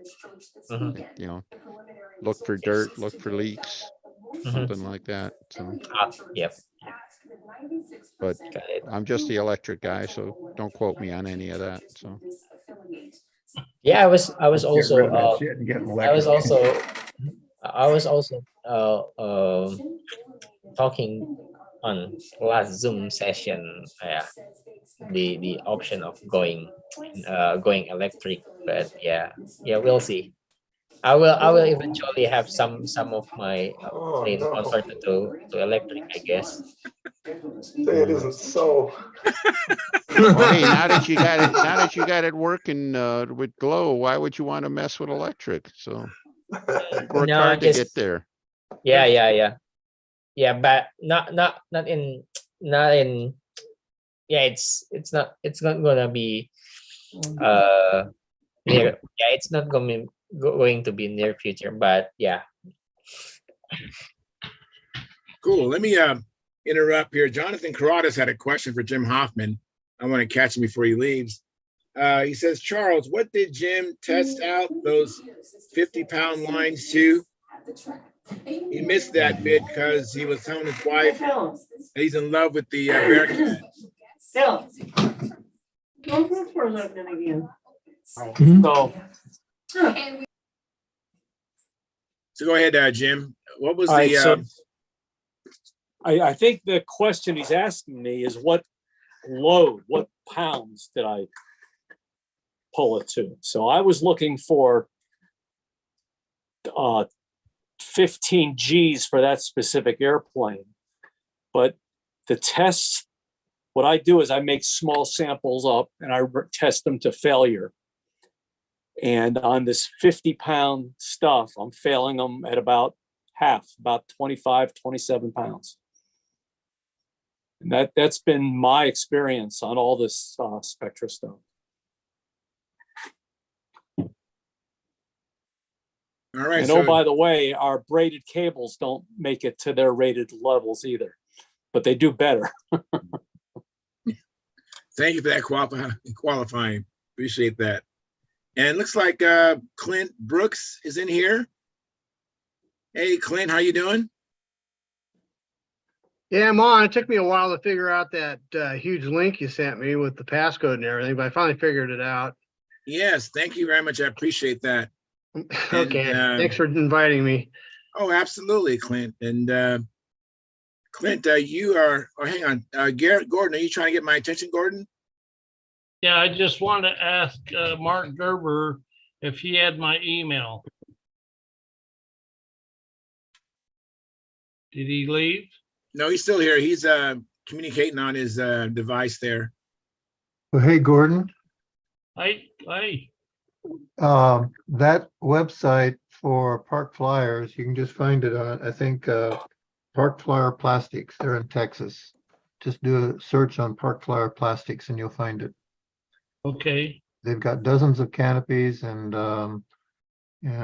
pilots that you can put together and paint, and all sorts of accessories, rockets and landing gear detail stuff. And he's an expert on putting together foam airplanes. Mhm. Yeah, I could use some rockets on my old twin. Yeah, they, You I know, think they do a Dennis, you're lot of saying- parts for like RC airplanes and stuff Yeah. that you can't get parts for. And I'm sure that there was a Bearcat somewhere along the way in the RC lineup that, Well, his listing shows a Ravy Bearcat canopy, yeah. Got a lot of them in different sizes and he's also got a canopy for the Ravy Mustang. Hornet. Oh, Yeah, well, I didn't know about that one, but yeah. Yeah, I got my. That's where I got all my canopies that Al suggested when I asked him where to get them. That's where he told me. I went ahead and ordered everything I planned to build at one time so I'd have them, because people have a funny habit of going out of business as soon as I figure out, okay, this is where I can get my stuff from. Oops, they're not there anymore. No. He's been there for a long time, so Yeah, he has, but he's published a whole bunch of stuff about putting together foam airplanes. Really good stuff.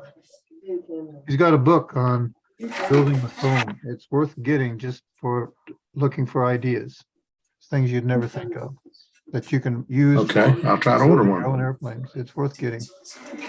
Yeah. Hey, Dennis, yeah. remember you were saying you clocked yours at 51 miles an hour? Hmm.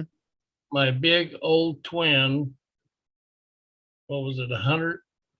I'm trying to think, 106 ounces was clocked at 49 miles an hour. Hmm. And at the end of the flight with both those Foxes balls to the wall was 51 miles an hour. Hmm. Wow. So it didn't change. Actually, I'm surprised at that it didn't speed up more, but, Well, that was a heavy airplane. yeah. Wes was flying at what, 4,400 feet? Hmm. Hmm. So not that I bad. flew one. I flew one of Gordon's twins years ago, and that was my recollection. Is the lap time was incredibly slow, and I prayed those engines would quit because I could barely hold the thing back. I remember that, Jim. That's it. Let's see, 106 ounces. That's almost as heavy as Len's 90 ship. So Yeah, it's 88 oh, ounces. Well, okay, the one Jim flew was only 96. okay. That's No, about as I haven't picked macho on as I Len in can a get. long time, so I'd That's say all something good. else. It's all in good fun, Dennis. Go nuts. Absolutely. You know that. For sure. So Well, Well, Lynn, since I hear your voice, let me ask you what you've been up to. You've been doing any flying? Been doing any building? Brad and I have been out flying. Yes, we've been doing some flying, and Yeah. yesterday we hand cut the circle and the pit area because it's been so wet here that he can't put the big heavy mower on it because he's afraid he'll make ruts in it. Right. So yesterday we hand cut the whole circle with two 20-inch lawnmowers. Then we hand cut the pits. And then in the afternoon, we went flying. I'll tell you, I was so beat last night, I thought somebody rolled a car over me. Yeah. Oh, man, I was wiped right out. So yeah, we've been doing some flying, and I've been building like a banshee again. I'm trying to get these 3 Kiyosaki spin-offs built. I'll show you one. I'll bring one up. Oh, thank you. Fantastic. Go for it. And let me welcome Al Fierro. Thank you, Al, for coming in. I appreciate it. And what you been up to, Al? You been doing any flying yourself, or doing any building? Yeah, flew Saturday and Sunday. Sunday was t-shirt weather here. And, nice. We had some visitors come in from, I guess Mark Weiss showed up. Oh, nice. And with Tom, I forget his last name, starts with an S, Seltzer or something like that. That sounds about right. And then and Joe Daly was there. I did a little, I don't know if you, Facebook Live video Sunday. I hope Mark made it home though. Yeah, I see he's not on tonight. Yeah, I hope he's all right. I have not seen him. So, but yeah, it was a little breezy, but you know, it was flyable. You know, so. That's good. That's good. Looks like Lynn has his plane ready. Let me see your plane. Let me make it big here, Lynn. So this is basically a Kiyosaki with a foam wing and a carbon fiber rod coming out of the back of that foam wing for a fuselage. Oh, through the fuselage? And then it's 1/2-inch balsa on top and bottom, and then sheeted with 1/16 on each side. So the push rod's going in the middle of the fuselage? No, the push rod's on the outside. Okay, I didn't know. But it's a foam wing with a center spar on top and bottom going out. I understand. So yeah, this guy that I used to hang out with, he would always hide the push rod in the fuselage. So I didn't know if he did that. That gets a little intense. Yeah.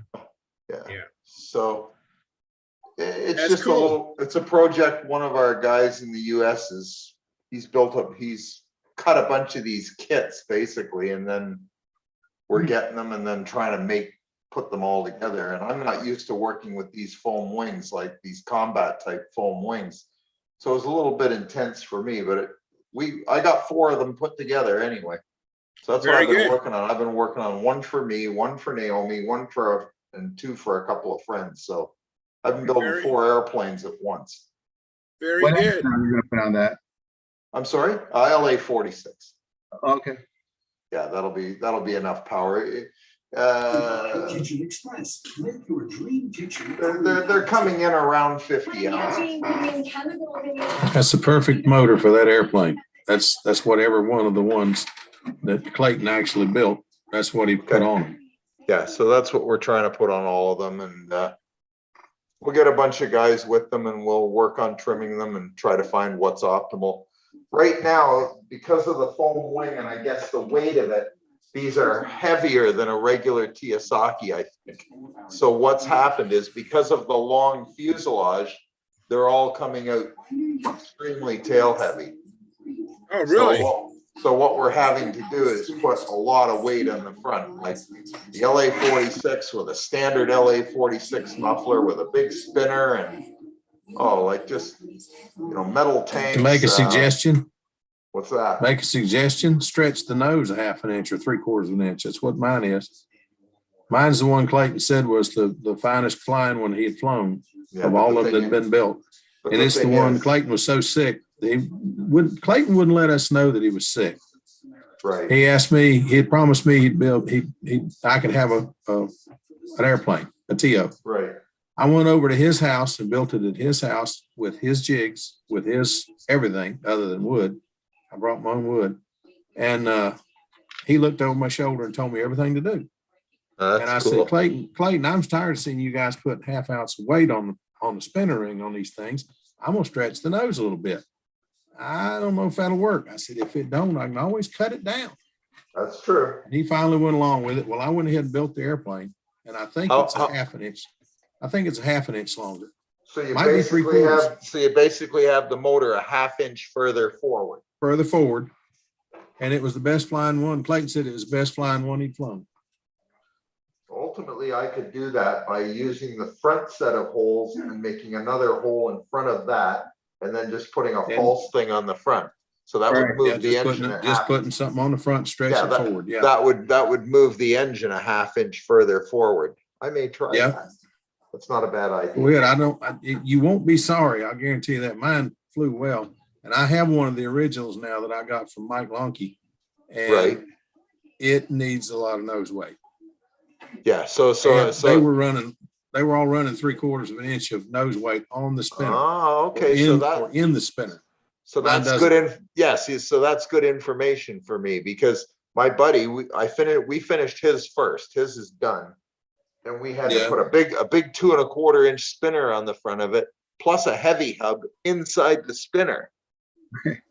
to get enough weight on, plus the big LA-25 full-size muffler, plus big wheel, like just everything to try and add more weight to the nose of this bloody thing. All ours have the full-size muffler on it. I have not taken mine off just because that was one of the things Clayton, it was just, that was a Tio. It had the full muffler. Yeah. Now, most of us took the baffle out of it, which I'm not sure was a good idea, but that's what they told me to do, so I did it. I think I might do that tomorrow. I've flown mine with a few times with a tongue muffler on it, and that works well too. So just stretch the nose 1/2 to 3/4, and you'll be happy with it. Yeah, I'm just going to drill 2 more holes in the motor mounts. I got room, and put a false nose on it and see how it works. Move it up one set of holes. Glenn, what is the tail moment on that? Hang on a second. I'll have to get I'll get a measuring tape. Just a sec. All right.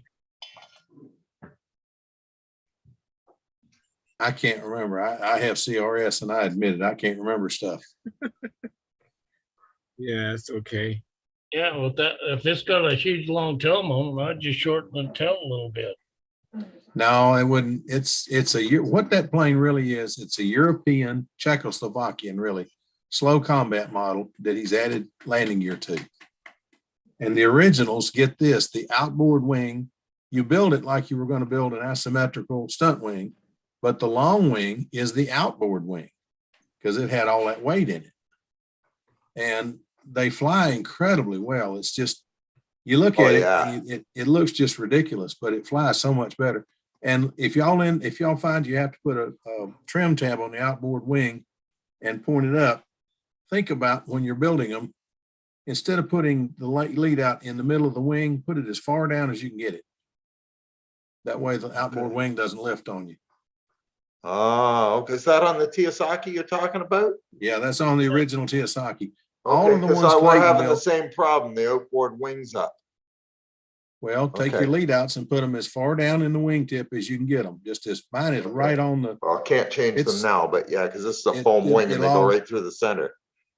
Well, just if you build an original, you're going to have to put a trim tab on the outboard wing. Every one of the originals Clayton built has it.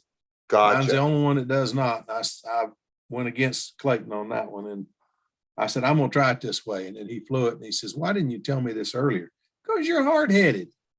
I never would have said that if I'd known a month later he'd be dead. But, you know, he was a great friend and a great guy. That's awesome. But he was as stubborn as the day is long. So but Gordon, Lynn, you know what, Lynn, you might find if you can put lighter wheels on the Tiyasaki and put lightning holes in the landing gear, get some weight out of the bottom. Because it might be the landing gear is just wire. There's no light in it. Lighter wheels. I can't go any lighter than I've got wheels on it that weigh less than an ounce. Okay. Yeah. When mine's got light flights. If I put any lighter wheels on it, Charles, they'll be non-existent. Okay. All right. Yeah, I've got I, light I flaps saw your on landing mine. gear was aluminum, so maybe you could put Yeah, lightning bolts. yeah, I've got one downstairs that's got a carbon fiber landing gear, but you see, the reason I haven't been doing that is because up until now, I'm trying to put more weight in the nose, not take weight out of the nose. Right, but when you have the weight down below, the Yeah. weight, it's kicking the wing up. Yeah, the wing up, yes. Yeah, I'm fighting all verticals. these different things, but I'm learning a lot from Philip Oh, right yeah. now that's telling me stuff that I had no idea that they all were flying with wingtip up. Because I'm thinking, how can this bloody thing be warped? It looks as straight as an arrow. Why is it doing It this? is. It's the vertical CG, I think. It's the vertical One more CG. trick. Are you gonna land on grass or concrete? Grass, 90% Well, of the your- time. Your gear's fine then. If you're Okay. gonna land on concrete, I'd say get rid of that hard gear and put your piece of 3/32, not 1/8, 3/32 wire on it. Oh, okay. All right. That was I that don't was know, another I of the don't tricks. know, Len, I would leave one wheel off. I'd put No, a single wheel gear on no. that. Dennis, I hate planes with one goddamn wheel. I hate that. Are you worse than kidding? They look anything. sporty. I can't stand it. They take off awful. They land awful. They take off fine. No, they don't. They rock and roll like they're, and sometimes they come at you and everything else. No way. I will never, ever, ever build another airplane with one wheel. Will you get Never. it all figured out, Len? And then I mean, hey, one wheel's great for racing. It's great because it makes it more efficient and you don't have as much drag. I get it. And by the way, when you're racing, obviously, when you're taking off, you're not trying to make the smoothest takeoff necessarily. You just want to get it up and get it going. And you're ahead of the game because you know it's a racer. That's a different thing. But for stunt flying, no one wheel gears for this boy. Hey, Len, on my fly streak had one wheel, but it Yeah, also had two wire skids out by the wingtip. that's a good idea. That works. I can live with that. That way it still stays level. Yeah, so it's not doing this thing. Exactly. Yeah, that's a good idea, Gordon. By the way, Gordon, the measurement, I took it from the back of the wing. Now, keep in mind, there's no flaps on this airplane. Right. To the hinge line of the elevator, it's 16 inches. Now, that's not bad. Yeah, 16 inches. Is that a solid stab? Mine's not. And you know what's funny about that? I made a geodesic stab and sheeted it, okay, so that I could get. See, what I did is I made a 3/8 inch stab for mine with a 1/4 inch elevator. Oh, I see. You can see it there that the elevator that's is why mine higher than is. the stab. Yep. That's I what think mine it'll is. fly fine, but the trouble is, it ended up heavier than the ones that are just 1/4 inch on both. Huh. It didn't save 'cause me you're any glued. weight. Yeah, it didn't save It's me your any glue. weight. Yeah, it didn't save me any weight at all. What kind of glue did you use? For that, I use CA. Next time Yeah, you build a use tail like that, I don't white use glue or epoxy for whatever. that. No, yeah, White glue. white glue. Yeah, white glue. For sure. I was just in a hurry, like I get it all set up and I get it all set and I go bang, bang, bang, bang, bang all the way along on all the That's the way joints you and build then a plane sheet in the 2 days, and it takes me 2 months. Yeah, but then I'm again, amazed how fast you can build. then you're building them light. I'm building them heavy. So there you go. There you go, Dennis. All right, Dennis. Now we're talking. All right, That's a- Gordon, does that's that better. sound familiar there? That thing's got 4 tires. That is awesome. That's Well, the it best. That's was got flying 4 on tires. concrete and it got kind of noisy with just wires. So wheels Yeah, but was I a good remember that idea. airplane. It had 4 tires. Yeah. Yeah. I've told Dennis before, that's the best landing gear on the planet right there. Oh yeah. I built 4 one wheels, like, no waiting. yeah, I built an airplane with that 4 wheels after I saw that. And by God, it landed amazing. Yeah. Well, then do it on your TO. Yeah, do it I on a could, Canadian TO. I could try something like that. That would be interesting, wouldn't it? It would. Wow. You might be That's cool. surprised. Yeah, a little tricky to put that landing gear in the end of a foam wing, but I guess if I put plywood plates on there, I could do it or something. I have a Anyhow. question from Jonathan Carradas to you, Lynn. Says, Yeah. Lynn, I hope you saluted our Commonwealth new king the other night. Okay, cool. Well, did you? I like that answer. Cool. I think that means no, he didn't. No, yes, no, No, I no, didn't. just cool. No, he Cool. didn't. Cool. I didn't. All right. I just Oh, people want to know. Anyways, Brent Williams says, "Good evening, gents," and we're all caught up. Right. Well, not totally caught up. Cha-Cha is with us. Hey, Cha-Cha, you been doing anything as far as flying? I know. Last time you hadn't done anything. Is that still the case? You're back to work and too busy? I'm still trying to work out my line length for the vector, but you know, the hobby stores here don't have any lines or anything. I just have to wait. Oh, you have no lines at all? No. Oh man, okay, all right. Well, I'll definitely So, will. so actually, you should have fishing line. I have lines for the Cardinal, but that's 63 feet. Flew the vector on it, but it wasn't too happy. So I have to wait. Okay, well, I will get some lines out to you ASAP. But I'm right in the middle of something else right now. Like I told you earlier, but I'll keep that in mind. I'll try to get it to you as soon as I can. What kind of lines does he need? He asked me for some 015 60 and 015. What else was it? 62. What was that? 62. 62. 62 and 60, Philip. 015s. Let That me see islet, what I islet, come up with. or Yeah, islet. Let me see what I come up with, and I'll get back to you, Charles. All right. Yeah, I was gonna make some new ones for him. So, well, that would be better because what I've got's new old stock. I forgot what kind of pylon lines, but I've got a bunch of old pylon lines out there. You might he'd be better off with your new stuff. he'd be Some of better this off stuff has with rust what on I it. could make because commercial Yeah, it available would. lines, they're not exactly right. And the ones you get from me, they'll be each line will be the exact same length. So you'll be able to just switch lines without having to adjust your handle. You're right, Charles. They're not even nearly exactly right.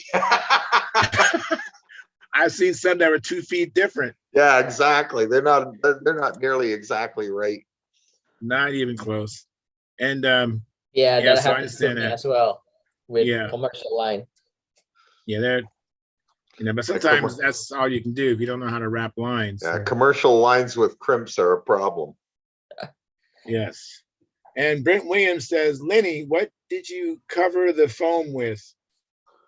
Okay, here's the deal. I managed to get, if you can see, the airplane is safety yellow, mauve, and pink. There's a reason why. Not because I chose those colors. I thought it was Naomi. That's what I thought. No, this one's actually mine. That's cool. But here's the deal. I had to get some low heat covering, but I didn't have any, and I didn't have a lot of accessibility to any close. So I managed to find a couple of rolls at a swap meet back in a few months back. I got 2 rolls or 3 rolls of SIG Aero Coat. Wow, I haven't seen that in forever. And it's a low heat covering, and it works pretty good. Doesn't stick as well as some coverings to me, but it worked. And I also managed to get an old roll of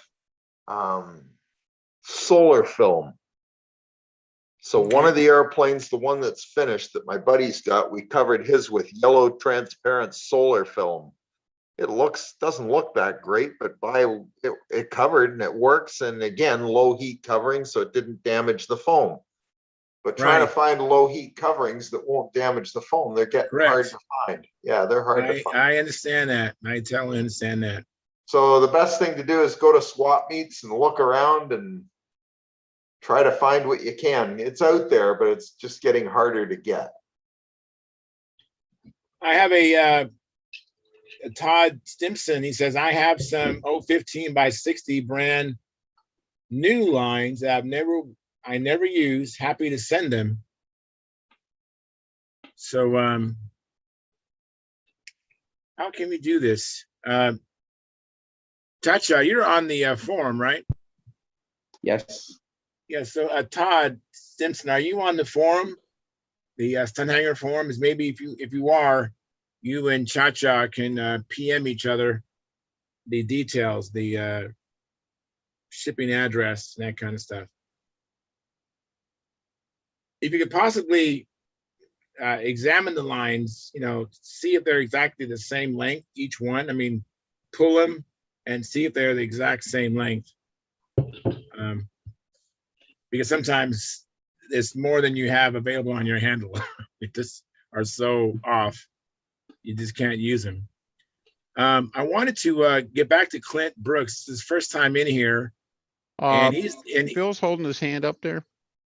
Phil, I got one more quick hint for Lynn. Go ahead, Phil. When you're doing a foam wing, especially since we can't get the decent film anymore. Right. I know it takes a lot of time to do this, but I have started taking brown paper, like I call it butcher paper. Everybody calls it something different. But now you have to remember now the original TOs only have foam from the leading edge back to the spark. Exactly. Yeah, back to the spark. That's right. Okay. Well, what I do anyway, is I take the brown paper and what do you call it? Elmer's glue, white glue. Okay. And a little bit of water, make it watery, and paint. You're going to take the paper and lay it over and get it the size it needs to be. Yeah. Spray it with a little bit of water just so it flattens out perfect. Paint it with some Elmer's glue and water mix. Put it over the wing. And then you're going to laugh at this part. I took cellophane and wrapped it in cellophane just so it would hold it down flat. Yeah. And by the next morning, it was dry and it was hard and it wouldn't have been any better if I'd wrapped the darn thing in plywood. That leading edge is hard. You can bounce a quarter off that thing and it don't bend, it don't nothing. Then I put monocoat over it and the heat didn't bother it at all. No problem. You've added a little bit of weight, but think how much hardness you've added. Yeah, exactly. It stiffened up the wing completely. It sure did. And Good it works idea. great. That plane's got like 700 flights on it and leading edge is fine. That is a good idea. Very nice. Go ahead, Denny. Just a quick one. I did a sailplane in EPP foam, which is different than what we normally use in stunt models. But the finish there was to coat the foam first with water-based contact cement. Okay. Yeah. And so it shouldn't attack like regular popcorn foam or anything like that. Paint that on it, light coat of that. What that does is it keeps the dust down, the surface of the foam. Another good idea. Yeah. Soaks in a little bit, toughens up the surface, and then you got a fighting chance of ironing the covering on top of that. It sticks down a lot easier and better, and it's not moving all, the surface isn't, pulling up all the time. So yeah, because that's what I'm finding with this is that it's pulling off very easily. And I vacuumed it. Like I vacuumed it and foam, everything, but it didn't. Yeah, a lot of crap coming off it all the time. You get a lot of. It's a dusty kind of surface. So if you can just get kind of a shell there, it'll help hold down the dust. Yeah, you need a coating of either paper, like Phil says, or glue, like you say, like contacts, latex contact cement. Yeah, that'll work good. Good Phil's thinking. technique would work on the whole wing. On something like the whole wing, it might get a little weighty. That's all. But yeah, okay. Like I say, we only do the leading edge. So if you only did the leading edge, no big deal. But you do the whole wing, it could get a little heavy. Be a different story. I had a sailplane go from being absolutely gorgeous to being absolutely what do you call it? Anyway, it hangs in the basement. It looks beautiful, but it weighs too much to fly. It's called a flying stone. Well, that's Hangar Queen is what we call it. Hangar Queen. That's right. It's been downstairs for 20 years. I took it to the lump one time and it flew well at the lump. But at the lump, there's so much wind. If it don't fly, something's wrong. Let me interrupt. So Todd Stinson, Chacha, if you reach out to Todd, his last name is spelled Stimpson. So PM him, and he is on Stunthangar Forum. That's Todd Stimson. So you can PM it on the forum, and you guys can work that out. I still will get you the lines. And I asked Todd if he would just verify they're the same length. That way, whatever you're flying, you won't have to readjust your handle. If providing the lines you're using right now are the same, yeah, you know, each is the same length. Providing But they might not be. Might not be. He's got it screwed up and he gets a good Yeah. set of lines. I know. Yeah, you might have to readjust Had the that handle. happen. Absolutely. Let me get to Clint Brooks because he's the president of the club, the Knights of the Round Circle. Is that right, Clint? Are you still the president? Or that was You last know year what? or the year Are you before? able to? Wait, seems like my connection's intermittent here. Can you hear me okay? I can hear Yes. you fine. Yeah. Okay. No, I was the past I just turned over on that role. I'm now the newsletter editor. All right, of that's the, fine. the That's fine, club. Clint. So that's That's what I was fine. doing when I joined. I saw your email. I was searching for stuff people had sent me, and then there's Charles with his invitations. So okay, I'll join in. Yes. Anyway, now I was past 2 years the Knights of the Round Circle president. Very well. We always need 3 years volunteers ago, 4 for years ago. clubs. They have a hard time getting club memberships to do anything. So that's definitely a good thing. And your connection is going in and out. It looks like you're froze up on us, Clint. Hey, lad, Yeah, just a question. Did you say Aerospan was okay for doing that on the phone? Or not no? a clue. You'll have to cut a little square of it and iron it to some foam and see what it does. Put the I iron think on that is about low number temp. 2. I think that is the right stuff. Okay, So- cool. If Very, not, very cool. Ultra color also? Len, if not, what should I order? I think it's I don't know. I don't know. Or Phil Before- Cartier, SLC, he has that. It's clear. Mhm. I have some, I guess it's like seal lamb or doculam. Yeah. And if you want some of that, you can use some of that, Stuart. It'll work. It's clear. Okay, is that roll you had there? That Yeah, that's the roll. Yes. all right. I'll see if this works. If But not- try it. Yeah, cut a square out of it, put your iron on, low setting or medium setting and see what it does on a scrap of foam. If Okay. it sticks okay and doesn't deteriorate the foam or change the shape of it, you're probably okay. Okay. All right. I have some questions in the chat box. This is from Terry Mitchell. He said, speaking of foam, is there anyone out there selling foam wing cores? Tom Dixon. Oh, really? Tom Dixon. Yeah, that's right. Tom Dixon. That is the guy. He'll cut you a foam core for anything you need if you send him the templates, or he has a lot of templates in stock. And I mean a lot. Oh, great. So you decide what you want to build and call up Tom. He'll send you a wing, sheeted and ready to go. Mark Or- Weiss sent out a email to Pampa members with this list of suppliers. And there was a lot of stuff there that was new to me. And there was a business that cuts foam Okay. on that list. They did everything. They did all kinds of stuff. So there's others people than say Tom Dixon. And I know Bob Hunt doesn't do it anymore professionally. There was Right. a terrific list he created. That's good. And I have one more in the chat. This is Eric Bird. He says, hi there. Beginner here. Has anyone here built a Larry Scarinzi Gay Devil? Would a PAW 19 manage to pull one around? Gay Devil was a 32 originally, I think. I don't know, it might, but it would be marginal. Was it you say a Gay Devil? Yes. All right, stand by. I think I can call up or find a plan for it here. I don't know that airplane. Mhm.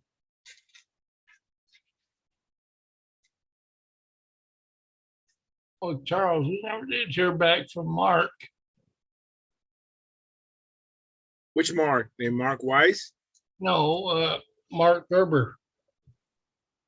Remember we was Oh. asking if you had my email? Oh, last time I saw him, he was on the phone. He's probably, well, right now his camera's off and his mic is off, Oh, but he can still hear us. He's still around. Maybe he's still on the phone. Hey, Gordon, I'll send you an email and I'll copy Mark and you'll both have each other's addresses. okay. Thanks, Jim. K-Devil. There you go. All right. Huh. For 19 to 35, okay. engines. Okay. Let's see. Just right for 15. So a PAW 19, is that a It's a diesel? diesel, right?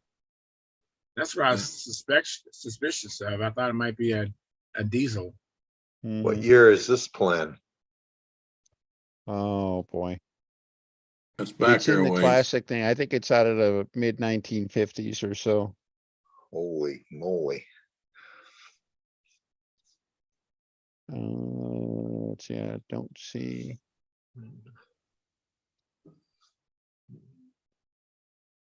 Yeah, I don't see Don't see a anything date. that looks like any kind of dimensions on it, so. Okay. Oh, 42-inch span. Yeah, same size as a Ringmaster, basically. Yeah, I don't know. I think the paw would have a fighting chance with that.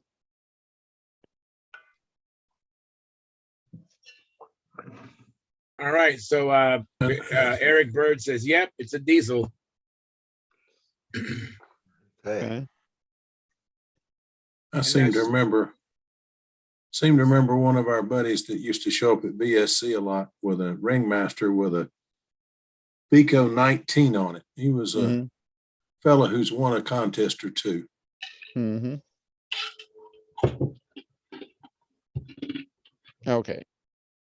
I can't see. Thank you very much, Dennis. I have a question for Gordon. This is from Terry Mitchell. He goes, hey, Gordon, are you coming to the Northwestern Regionals this year? Just curious. I'm planning on it. Planning on it.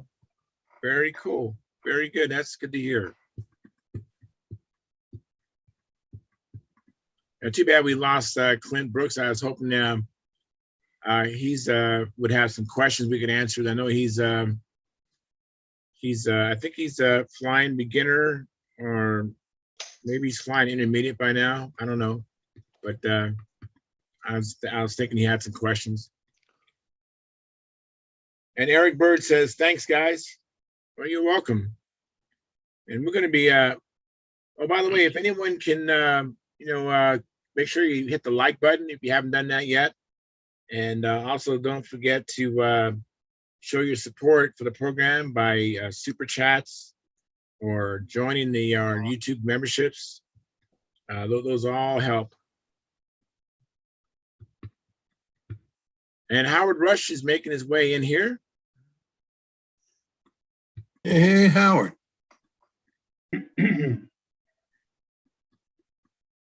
Hey, Howard. Hi. How's it going? Okay. All right, good to see you. Good to see you. Good to be seen and not viewed, huh, Howard? So what you been up to, Howard? What have I been up to? Well, nothing exciting. So, I mean, you're just so bored flying on Circle One, doing the 640-point patterns. That's why you're kind of bored. Yeah, it's just mundane stuff for Howard. Well, I've been printing line rails and fixing things. Wondered why my compressor broke and my laser broke. Oh, sorry to hear that. Hey, you're wearing things out. That's good. You're getting your money's worth out of these things. Yeah, the compressor's no big deal, but the laser, now that could be expensive. Well, I don't know. I don't know what's wrong. So we gotta look at some stuff. Anyhow, nothing exciting here. All right. Well, I appreciate you coming in. I do. We're going to be ending the live stream portion in like 7 minutes, but this. Yeah, what did I miss? Oh man, you got to watch the replay. Okay. You got to look at Jim Hoffman paint job. That He's doing a copy in another plane. Mark's but beautiful plane. What was that plane? Warren It's T. a Arts. Lancer. It's one Lunar. It's Warren T. Warren Hart's T. Arts Lunar. Lunar. Oh, I cool. Beamer. And he showed us his Pretty. wheel pants, how they're split in half, how they're serviceable. The mailbox lettering. No, I have that lettering. It's as old as me, and it doesn't work. It's dried out. Oh, Warren, I guess, found out, didn't he find the font from the old mailbox lettering that people put on their planes back in the day so he could reproduce them with modern materials? I think he may have found the font, but he handed me these, they're called Duro, D-U-R-O decals. And it was perfect. It had enough numbers and letters, everything I needed, until I dipped them in water. And then they were older than me. Didn't work. Oh, that's too bad. Oh, they just came apart. Yeah, they just go into Oh. pieces. I've done that many a time. So they just, you dip them in the water, and that was the mistake right there, because then they all go to pieces. It's just like, No, what they didn't happened? fall apart. It just, they wouldn't separate. Oh, okay. But I sent them to a decal maker, and he recreated them for me. Cool. Excellent. Good deal. Good deal. Well, you guys, I know Jim is gonna bow out, and I understand that, but you got work to do on your plane. And I think Keith left us for the same reason, so he could work on his big job. So thank you for coming in. I appreciate it. It's great to see everyone. Good night. Good night, Jim. Good night, Jim. Take care of yourself. And Bye, Jim. Clint, now we're back. Hopefully we have a little bit better connection. I wanted to give you a chance to, if you had any questions. We have people in Canada, people on the East Coast, people in Trinidad. I mean, you have a lot of people to ask questions about our passion, our hobby. Anybody here from Australia? Not at this moment. Okay. Jonathan Cross is from New Zealand, and then there's a Greg Biswick, I think he's from Argentina, and we have Caffeine from Indonesia. I was fighting to say Malaysia. I don't want to get back into that thing like we did Monday last week. So anyways, do you have any questions, Clint, about Well, no, I'm not off the top of my head. It's nice to meet everybody. It's a big field, it looks like, a widespread network. It's kind of neat. Everybody's talking. Yeah. I'm just used to dealing with the locals, but it's nice to have, several different clubs. There's a free flight club I'm in, or it's just a model airplane club. We do everything, and we get a lot of Zoom input on that one. So anyway, it's just nice to meet everybody. I live in Long Beach, California. I have a I'm so little sorry. internet model airplane company called CB Model Designs. It's free flight stuff.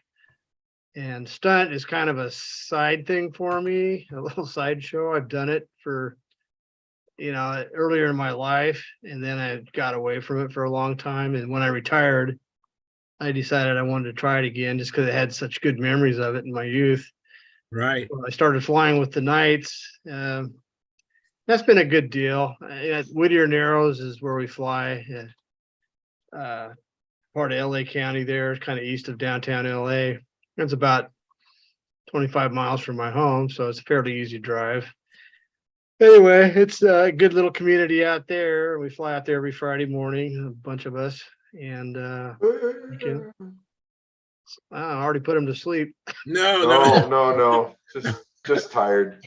Yes, some of them it's almost midnight. I have Yeah, people I can imagine. that hang on here, and we go on the after party, and they don't go to bed till 2:00 my time. Mind you, it's like 5:00 in the morning their time. Yeah. Not everybody does that, but I mean, we have done that. So. Yeah, that's great. Did a lot of dedication there. Anyway, I'm pretty much a designer builder type guy. I don't really do ready to fly stuff from anybody. Oh, cool. Except for some of the free flight stuff. I've been lately buying ready-made free flights, FAI type stuff. But control line, I'm kind of into the classics. I have a Dolphin right now I built from scratch. Nice. Had a smoothie, a profile smoothie I flew for a couple of years, but I smacked it one too many times and it's kind of gone. So I'm kind of getting back into stunt. I started out as a beginner stunt. I did a couple of contests as a beginner, but I'm beyond that. So I've gone into intermediate now. I haven't flown a contest in intermediate yet, but I've been flying the full pattern finally. And that's kind of how I broke my smoothie, trying to do the cloverleaf maneuver the first time.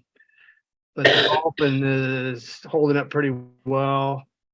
I don't really have anything else going at the moment. I built an electric powered Fierce Arrow 300, which was an unusual model. Yeah, Howard responded to that. That is an unusual model. Yeah, I haven't flown it yet. I ran it the other night Electric just to see Fierce how Arrow. it would light up. It's running 10,600 RPM, so I got to detune it a little bit. Slow that puppy down a little bit. Now, I was Yeah. flying Put a a full pitch half-ass pop on for a it. while. Half-ass is very similar to that Fierce Arrow. And I actually enjoyed flying it. Yeah.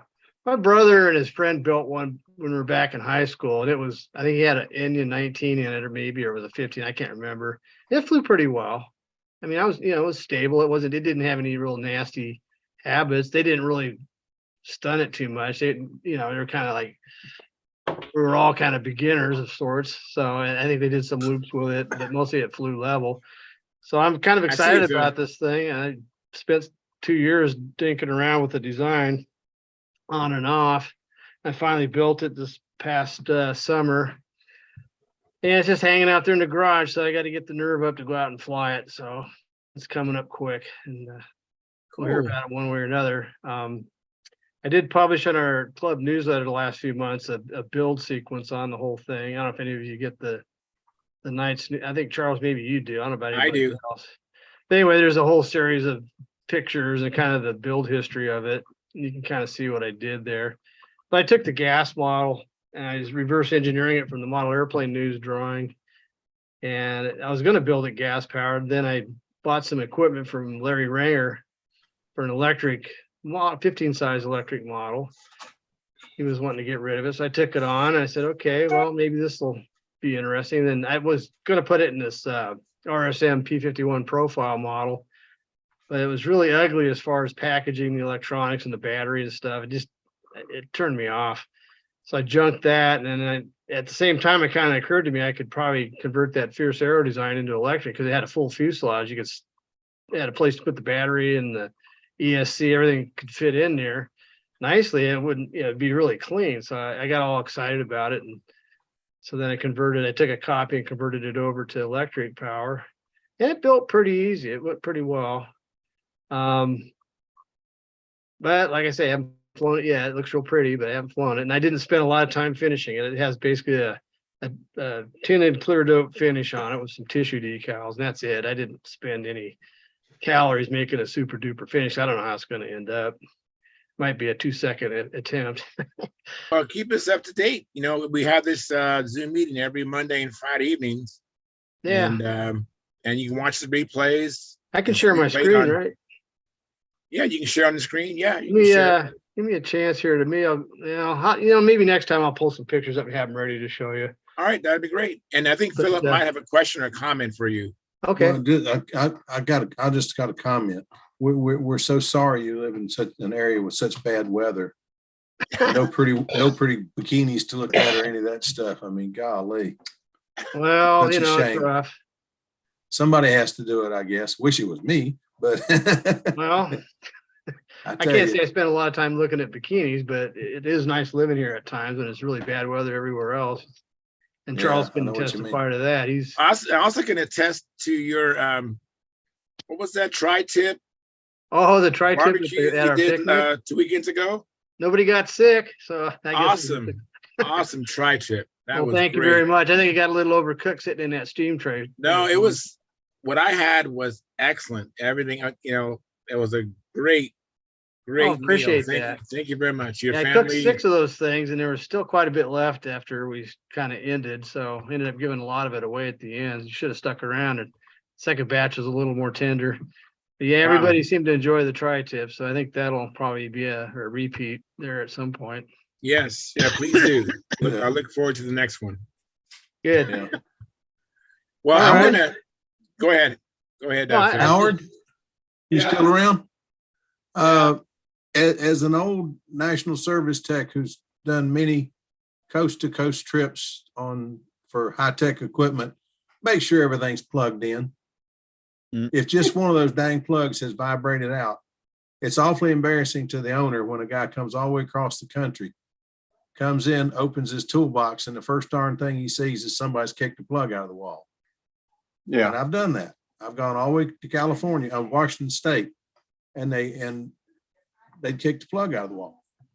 So, check and look inside it where the lacer's hooked to the motherboard, to everything, whatever. I don't know how that one's put together, but make sure all the connections are still made, because it ain't cheap getting those guys to come out and work on that thing. Yeah. It was expensive when I did it, and that was 30 years ago.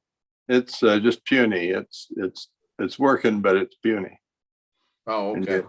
You Yeah, turn up that's different. the heat, and it cuts the same as it did before. You turn up the heat some more, cuts the same. Oh, no, that's a different deal. I just Okay. found out that the laser tube itself is undersized, and they don't last very long when they do that. So, Okay. wow. Okay. May have to get a new I just laser trying to tube. save you some money, but it didn't. Thank that you. didn't help Thank you. out. Well, you're more than welcome. I'm cheap. I have to try to save $1 everywhere I can. Since Yeah, I well, retired, I don't. It's not I just. agree. I find something I want to buy, I can't just work a little overtime and get it anymore. So try to help everybody where I can. Appreciate it. Well, you guys, I'm going to end the live stream portion of the show. That doesn't mean you have to go. I'm just going to end the live stream, but I want to thank everybody for coming in. This was a really good show. Monday nights are on par with any Friday nights. I'm convinced of that. We had, I think, at one time 17 people in here in a Zoom meeting, and I think as far as our audience, we had as many as 42 people watching the live part. And It of was course, a good night showing up. this is going to be replayed over and over again on YouTube, so that's not a bad start. Anyways, if you happen to be watching this as a replay, make sure you hit the like button, subscribe, share. Consider joining Sparky's or Stunthangar's YouTube channel memberships. I'm a member myself, and quite a few guys here are members, and that helps Sparky with all the expenses of running Stunthanger, and we appreciate it. So until then, hopefully you'll come back Friday night and you had a chance to maybe do some flying or work in your shop, and come back Friday, and what we do every day, every show, we just talk about what we've been doing, whether it be flying or building.